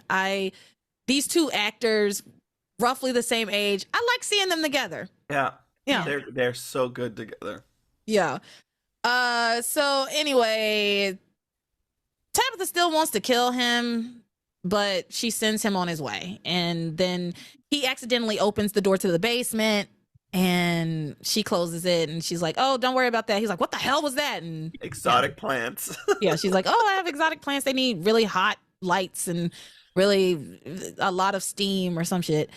And then he leaves. Rebecca meets him outside because she's been looking for him. So then that's when they go back to the mansion and we do all the stuff we talked about at the mansion. Yeah. Tabitha then starts hearing knocking coming from her attic upstairs. And she and Zombie go to check it out. And she's excited. She's like, oh, I haven't heard this knocking in so long. The knock at this door is going to tell us the future. Yeah, it was a future door. Yeah, it's a future door.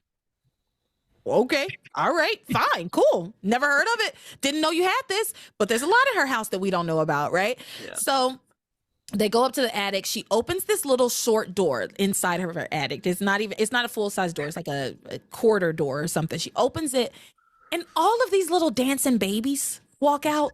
I wrote these fucking Ally McBeal babies. Yeah, Ally McBeal babies. Yeah. Is that not like a like piece a of pop culture? There's I feel like the Pepsi commercials, right? The Yeah. dancing baby was a thing.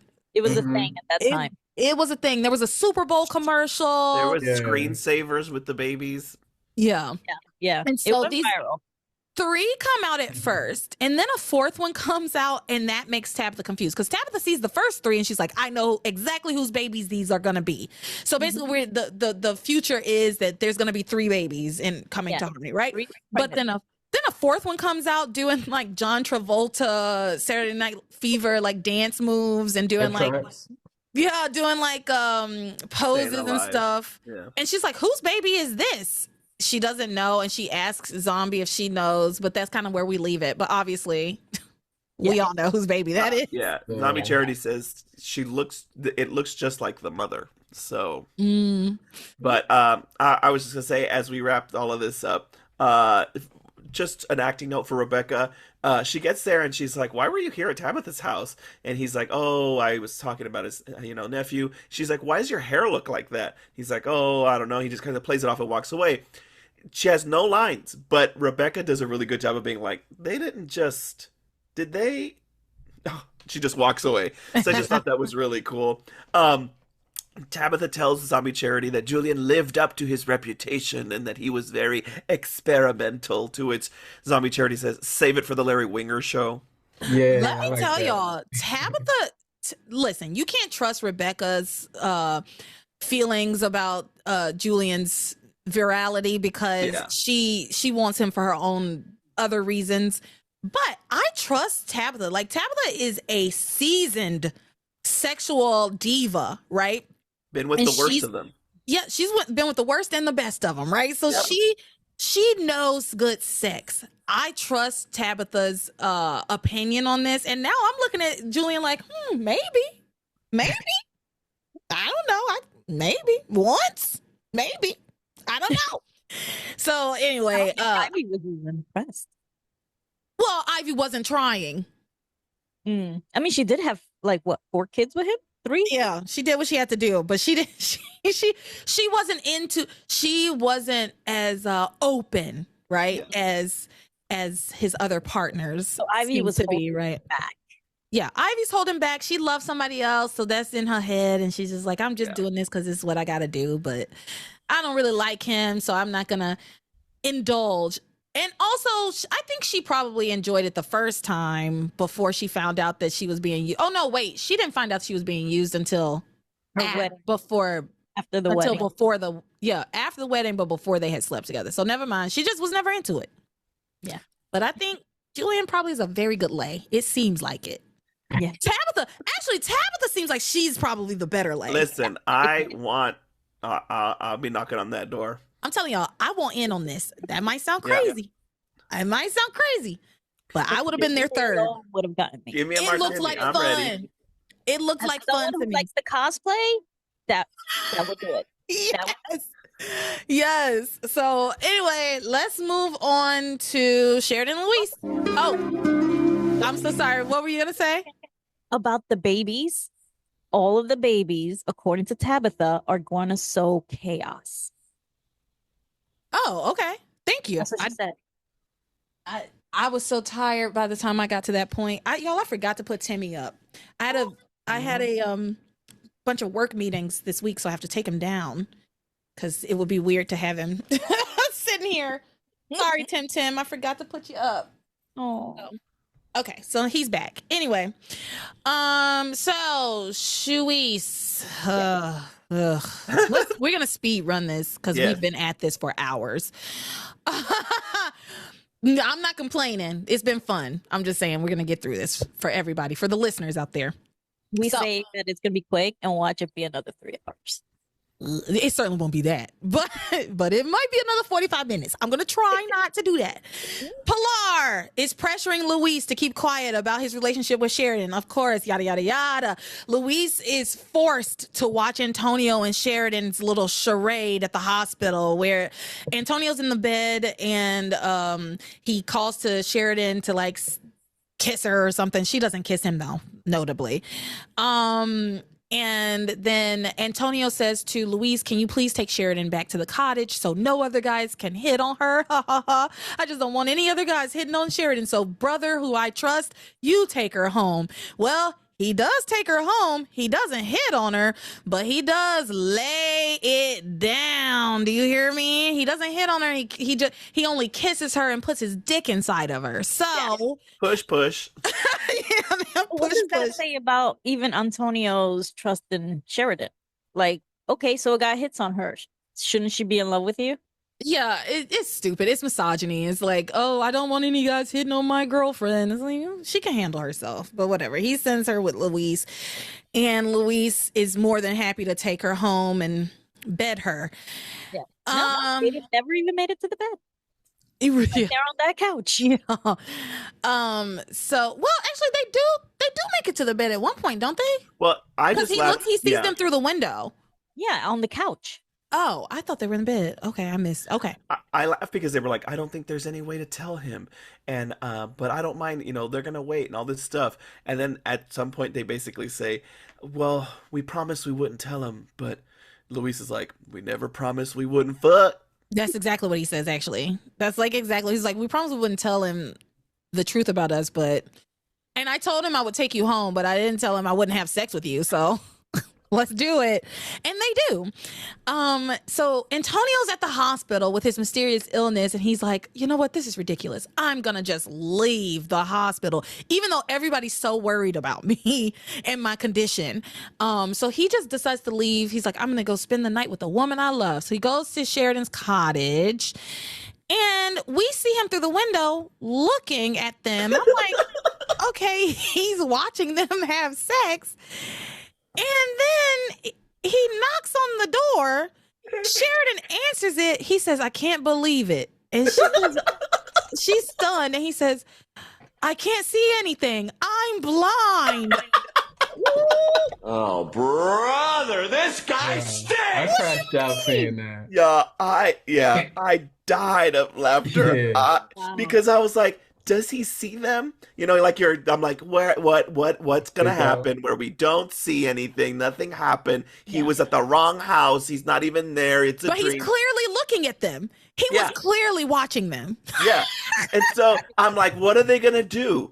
And sure enough, so I have the biggest laughing emojis in my text because he's like, I'm blind. I wrote in my notes, turns out he's blind and didn't see anything. LOL, what the fuck is this shit? It's like, what the fuck is this? Passions is so messy. Hey, do you all think Simone is blind too? But hers is like situational. She has situational blindness. Selective vision. Apparently it was Antonio because he gets his sight back. Yeah, well, yeah, almost immediately. So he didn't see them together because he's gone blind, because he's left the hospital where people there are very concerned about his condition. And Sheridan and Luis are like, well, what do you mean you're blind? We need to take you back to the hospital. And he says, no, you two can just take care of me. I don't need to go to the hospital. Motherfucker, you can't fucking see. No, we can't take care of you. We're not qualified. Yeah. We're simply not qualified. I would have said, get your Father Lonigan ass out of that couch. We're going to the hospital. Let's go. Babe, listen, this man was not scared enough. Do you know how terrified I would be if everything just went black? And I just left the hospital against doctor's wishes. I just left the hospital against doctor's wishes. My vision goes completely black. Can't see anything. I know I'm ill. I don't know how ill, but I know I'm sick. I'm terrified. I must be dying. I'm dying. Take me back to the hospital right now. Right now. But he's like, no, I don't need to go. I don't need to go to the hospital. You guys can take care of me. I'm fine. As a matter of fact, I'm starting to see a little light. My vision's starting to come back. It's like, ugh, but what was that? What happened? You need to go get checked out. Yeah. I hate him. It's ridiculous. But doesn't Eve like reassures him he's no longer sick? Oh, let's get into that. Not yet. We haven't not yet. Right now, he's just escaped the hospital. Yeah. And so he says that he doesn't need to go back to the hospital. He wants to spend the night at Sheridan's house. And Sheridan's like, well, I want to make sure you get a good night's rest. So you sleep in the bed and I'll sleep on the couch. And then Luis is like, yeah, and I'll sleep out in the living room too with Sheridan. And Antonio's like, why would you stay, Luis? And so Sheridan's like, oh, well, just in case you need anything. It was fair enough, honestly. You just went fucking blind, right? Like, just in case an emergency happens, it might be nice to have a first responder here. The emergency. Say that again, Maria. That blindness should be the emergency. Yeah, blindness is the emergency. None of these people see it that way. So she takes him to her bedroom. Luis follows behind, he's just gonna keep his eye on Sheridan at all times, right? And she lays him down, tells him she wants him to have a good night's sleep. And so then they go back to the living room. Antonio has a dream about Diana, which, by the way, I know it's hard habits, hard to break, whatever. But he's still thinking of her as Diana, calling her Diana. I just want to make that note clear. He is in love with Diana. He is not in love with Sheridan. I just want to say that that's how I feel about it. And so Sheridan and Luis are sleeping in the living room, and then they hear a knock at the door, which wakes them up. And it's Eve and Pilar, who are frantically looking for Antonio because he has escaped the hospital and he has some kind of weird, deadly disease. Yeah. And no, you know what? Never mind. I'm not going to say that. Anyway, so they show up. Antonio and Sheridan and Luis tell them what happened, that Antonio came back to the cottage, that he lost his vision. Eve's like, why didn't you bring him back to the hospital? And they're like, well, he didn't want to go. And then Eve and Pilar just guilt these people about keeping their relationship a secret, and tells them that they need to not tell Antonio. Any little shock could really exacerbate his condition. And this is when Antonio enters the chat. He walks in, he's like, hey everybody, what's everybody doing here? He's so oblivious and it's annoying.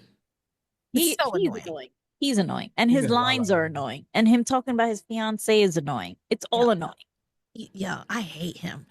So, and it's sad because honestly, he's kind of the victim in this moment, but I hate him. They haven't made him sympathetic enough at all. He's still very possessive. Well, that's the thing. And I want to spend time with my fiance and my fiance. Yeah, he's still very possessive, and also there's clearly something going on, and he has clocked that, right? Like last week, he was like, people are, and for a couple of weeks now, he's been like, everybody's acting kind of weird around me, and nobody will tell me what's actually going on. And I need him to keep following that line, like keep following that line of thinking and figure out what is actually going on. But he's not gonna do that. So Antonio says that he's fine. But what's her name? Eve insists that he go back to the hospital.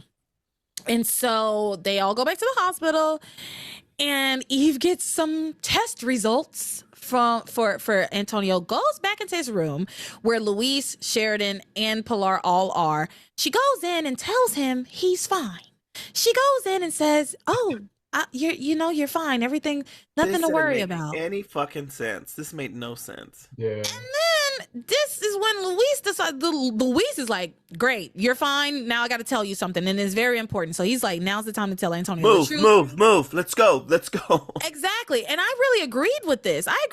Once he got the okay, he was like, "Okay," because he's been itching to tell him the truth anyway, right? And so, and Antonio deserves to know the truth, and Luis deserves to not have to be in a secret relationship with a woman he's been mourning for 9 months. You know, so good point. So he's going to tell Antonio the truth, but Eve stops him and says, "Oh, actually, Antonio needs to have an IV drip, and all of you need to leave the room so he can get an IV drip," which is like saline solution. Like, it's not an IV drip is not like a major thing that nobody can be in the room for. And then she's like, "You can tell him after his IV is done." And Luis is like, "Okay, but I really need to tell him this." And she pushes them all out.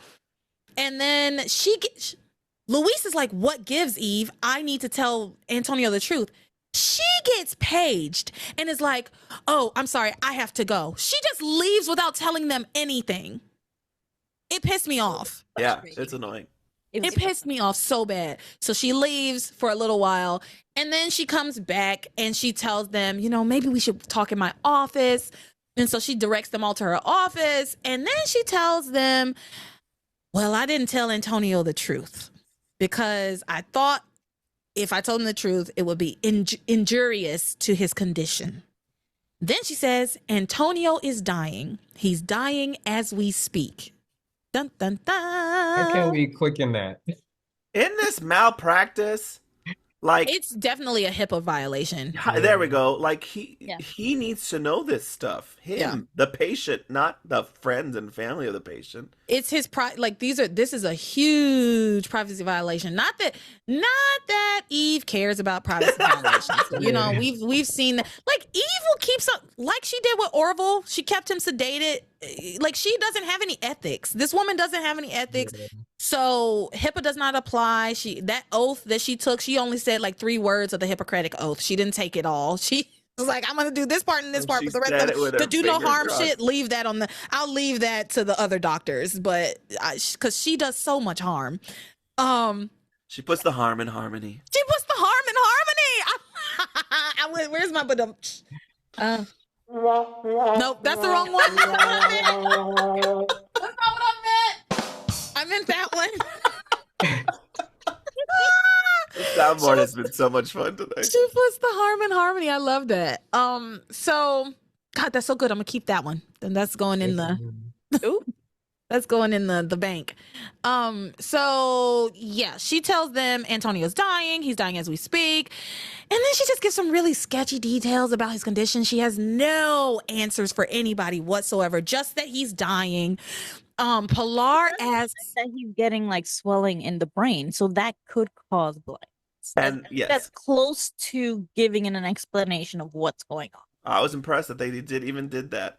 Yeah. It is close to giving a diagnosis. It's not a diagnosis, but it is something that she does say. I mean, swelling in the brain is a serious condition. Yeah, absolutely. Yeah, because she's like, "Sheridan, did you notice that Brian was a huge asshole when you met him? Because this is actually what was happening." Yeah, it's his brain. He can't help it. It's his brain. It's pressing on the part of his brain that makes him a nice guy. Yeah, on the part that makes him decent. Yeah. So Pilar then asks, if we can somehow keep Antonio calm. Oh, okay. Pilar says, if we can somehow keep Antonio calm, does that mean that my son can live longer? Because at this point, Eve has also told them that he has days, maybe weeks, maybe months to live, right? Like, it's not clear how long it's going to take for him to die. He just is dying. But aren't we all? Yeah. Like, One day at a time. Right. And Eve says, I really can't say, Pilar. All I know for sure is that any shock will kill him. Ugh! Oh, I hated this. I hate this. Dying anyway. He's dying. That's fucked up. He's dying anyway. I agree. Actually, yeah. Might as well tell him. He's dying anyway. He needs to know. Well, that's what I'm saying. They're making it sound like that they're going to be like, hey, they're fucking. There is a way, there's a nuanced way to say, this is what we need to tell you. You're not going to, but you have to stay calm. First of all, he needs to know his medical condition. He needs to know what's going on with him. Then at least you're like, you're either going to die or you're going to die if you freak out. Like, there's so many ways to go about this. Don't freak out or you'll die. Oh, Me and Sheridan are together. Yeah. Find him medication to calm him. Who said? I think Jessica said that last week. That why doesn't Eve just give him a sedative so that they can tell him the truth and then he'll be calm for the. No, I think that's a good solution, and she loves giving sedatives anyway. So I feel like that would be perfect. You want a sedative or something to quiet your nerves? But really, I just never understand why they always delay conflict. You could just tell them and have that little love triangle going on. You don't have to like not reveal that. You know what I mean? Yeah. I think it would make it more interesting. You know what their plan is? They're gonna 51st dates him. They're gonna let him relive his like a fucking fake life for as long as possible. Yeah. To be honest, another storyline that I liked, keep him blind and have that whole charisse, like right under his nose. Now that's something I could get down with. I thought about that because I know you like Korean movies, right? Korean K-dramas. You ever seen Third Iron? No. Is it good? Third Iron is about. You should watch that. It's about, and I thought they could do the same exact thing. It's like this. It's like this. This couple, and then this guy that's trying to break them up, and he's very stealthy. Like he's in the room. The boyfriend's not blind. He's just like behind the boyfriend at all times. I love it. They're hugging and they're sharing a kiss with him not even seeing. So when I saw that, I instantly thought that I was like, oh, that's a perfect opportunity. Tell me what that's called again, because I'm gonna have to watch. Is it a movie or is it a show? It's a movie, Third Iron by Kim Ki-duk. It's on Tubi. Okay, I'm gonna have to look at that because that sounds crazy. Check that out. Okay. Yeah, I agree. I think we could have made Antonio blind. What were you saying, Maria?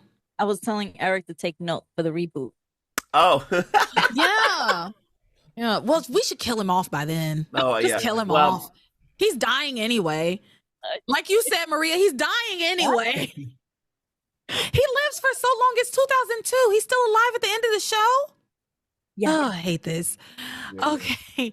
So, she says, all I know for sure is that any shock will kill him. And then, so Pilar says, then we cannot tell him the truth. Lying ass Pilar. And then Luis says, no, we have to tell him. If we don't tell him, Antonio's going to get out of here and he's still going to think that he and Sheridan are engaged and he's going to want to make love to her. Flag on the play, because this just really upsets me. This is so ridiculous. Yeah. How is this math for Luis that he's like, he's gonna fuck her? But it's like, Sheridan can say no. Well, she should have the authority to say no. Guess what happens next? So Pilar, she stays quiet during a lot of this, where she's just like, gotta do what I gotta do. A little too quiet, if you ask me. Yep. Blum, blum. She's like, I guess I just have to keep fucking both of these brothers. I mean, I have to do it to save Antonio's life. And Rebecca would be like, I understand, sweetheart. Yeah. You could do that. Just give her more agency. You know what I mean? Yeah. I do agree that this actually, like, I'm making jokes about it, but I do agree that actually Luis makes the point, but it's Sheridan who should make the decision, right? And so Pilar says to Luis, this pissed me off. She told him he was being selfish. She's like, you're being selfish, mijo. What? Because he wants to tell his brother the truth and doesn't want him walking around looking like Simone? Who's selfish? Like she forgot Antonio walked away from their family like years ago. Pilar has selective memory. Yeah. Okay, here we go. And then, actually, we're not going in on Pilar right now because I'm about to go in on Eve, but go what you got to say. I was going to say one thing. I understand Pilar, like, just putting that priority of life and death. She just got him back. Theresa was dead. Like, there's a lot going on there. I don't agree with the lying to him. I don't think that that's helpful either. And I do feel like you all talked about this on the podcast when I haven't been on, but the negotiating the child's happiness is difficult and like shouldn't be a thing. But right now she's thinking about like long term, like how do I keep this guy alive? And Eve is saying these things in a way that, of course, you're going to terrify Pilar, where she's going to think that if somebody farts and he wasn't expecting it, he's going to die. I mean, like, that's the shock level that we were given. The other thing I was going to say, because you're about to go in on Eve, Luis says, these are my notes, Luis says Eve said in order for Antonio to stay alive, he has to put it inside Sheridan. That's how I summarize the plot. Oh, God. No. So, yes. Okay. So to your point, Eric, about Pilar, I hate that this is the position that Pilar is in. I can appreciate that her position is a rock and a hard place, right? Yeah. And I get it. I do. I don't think she's being fair to Luis. And I agree. To call him selfish is like, no, gross. She's just jumping because a couple episodes back she did say, she's like, I know this is hard, Miko. Like, I know that this is weird. Like, you just got her back, but I think it's just like desperation. I do think that yes, if you hear that your kid's gonna die and you just got him back and he's gonna die if he gets bad news, then you're gonna try and keep bad news from him. I get that. I do. But selfish is a harsh word. Selfish is harsh when it's your son, your other son who's been here the whole time. Yes, yeah. The prodigal son over here came back and now, And now what am I, chopped liver, right? Now I'm K to you, right? Yeah. And so I can appreciate Pilar's position. I do fall on Luis's side of it. So Eve, but I'm about to go in on Eve. I actually don't have any smoke for Pilar this week. I really don't. I understand she's distraught and she just heard the most horrible news a parent can really get. And so I don't have a lot of smoke for Pilar. Eve, on the other hand, what the fuck, bitch? So Eve says, I'm not saying that Sheridan should continue to live with Antonio as his fiance or that she should make love to him. All I'm doing is stating the facts as related to his medical condition. It's up to you all to make the decisions that you deem appropriate. I'm not telling anyone what they should or should not do. Yes, you are. And you did such a good job summarizing that, and I'm so crass. I wrote, the lack of Sheridan's cooter could be fatal. So like, I'm not telling you that you should do this, but that's basically what she was doing. And Luis says he doesn't want to do anything that can kill Antonio, but he says all this talk is pointless anyway. I know that Sheridan would never make love to Antonio now that she's gotten her memory back, even if it was to protect him from the truth. And then he says, Sheridan, tell him you wouldn't sleep with him, right? Just tell them that you wouldn't sleep with Antonio. Sheridan, tell them that you won't sleep with Antonio. Sheridan says, Nothing. Silence. She looks like she doesn't have the answer to this question. And it's like, girl, this is actually an easy one to get out of, because sleeping with Antonio would be too much for him. And you could just keep using that excuse forever, in perpetuity. Sleeping with him would be too much for him. It's too much. If it's too much of a shock for him to hear a couple of words, then getting it up and the blood rushing to his penis is too much. She could have also gone third person and said, yeah, Sheridan's not going to sleep with him. Diana will. Diana will. But Diana, I can't speak for Diana. I don't speak for Diana. I think you should just have a long conversation with Luis and say, listen, hand jobs only. It's just to make sure we're going to take care of him. I'm evil because, just all you need is one time and he's gone. So wrap that up. Actually, yeah. For the cause. Hey, what a way to go. What a way to go. Yeah. I just soap opera. He'll come back alive in a couple of days. So yeah. I think it's such an easy thing for her to be like, oh, yeah, no, I won't sleep with him because you just said he needs to stay calm, and sex is not calm. Yeah. He's not there. The way I do it anyway. Yeah, I was about to say he's there and he gets that bloom. Just one. Bloom and dead. It's Bloom not gone. Tabitha sex. It's not Tabitha sex. It's not, honey. But that would cause a shock to my system. He couldn't last a second with Tabitha. Okay. So we didn't talk about this, but Miguel does go to the hospital and sees Antonio, and they have the most tells him that his brother's in town. It was they have the most lukewarm reunion that I've ever seen, and Holly never even seen Miguel outside of a diaper. I think like Miguel doesn't know this man, you know. Yeah. And but he does tell Miguel that he's engaged to Sheridan Crane, and Miguel's like, do it. Miguel's like, that can't be true. Sheridan Crane is dead. So then Antonio gets like dizzy. He touches his head. He's like, so something's going on with he starts to get like some mysterious head pain, and it was hilarious. I laughed so hard. Like just that shocking news, which he knows is not true. Right? Like it's not even shocking to him. He knows everybody in this fucking town thought Sheridan was dead. So it's not even shocking news. It's such a small town. This is not New York. Like, yeah. You know, like he could easily find that out. I don't know. It's crazy that the whole thing is crazy, but that's where we end it for this week, y'all. Y'all got anything to add? We've been on for hours. Y'all gonna love this. This is a long one, baby. Mm-hmm. Yeah. All right. So before we go, it's time to go. Y'all have anything to add before we end this? Nope. All right. You know, y'all talked a lot of shit about Edna, but I think she might be a better mother than Grace. No. I know. I was waiting for your response. No. Listen, Kay, you go sleep with any Lopez Fitzgerald you want to, except for Luis.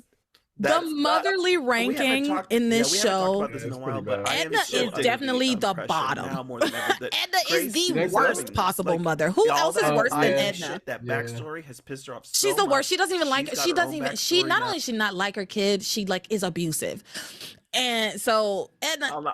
I'll nominate Catherine Crane when we get there. Yeah. Well, there's another one.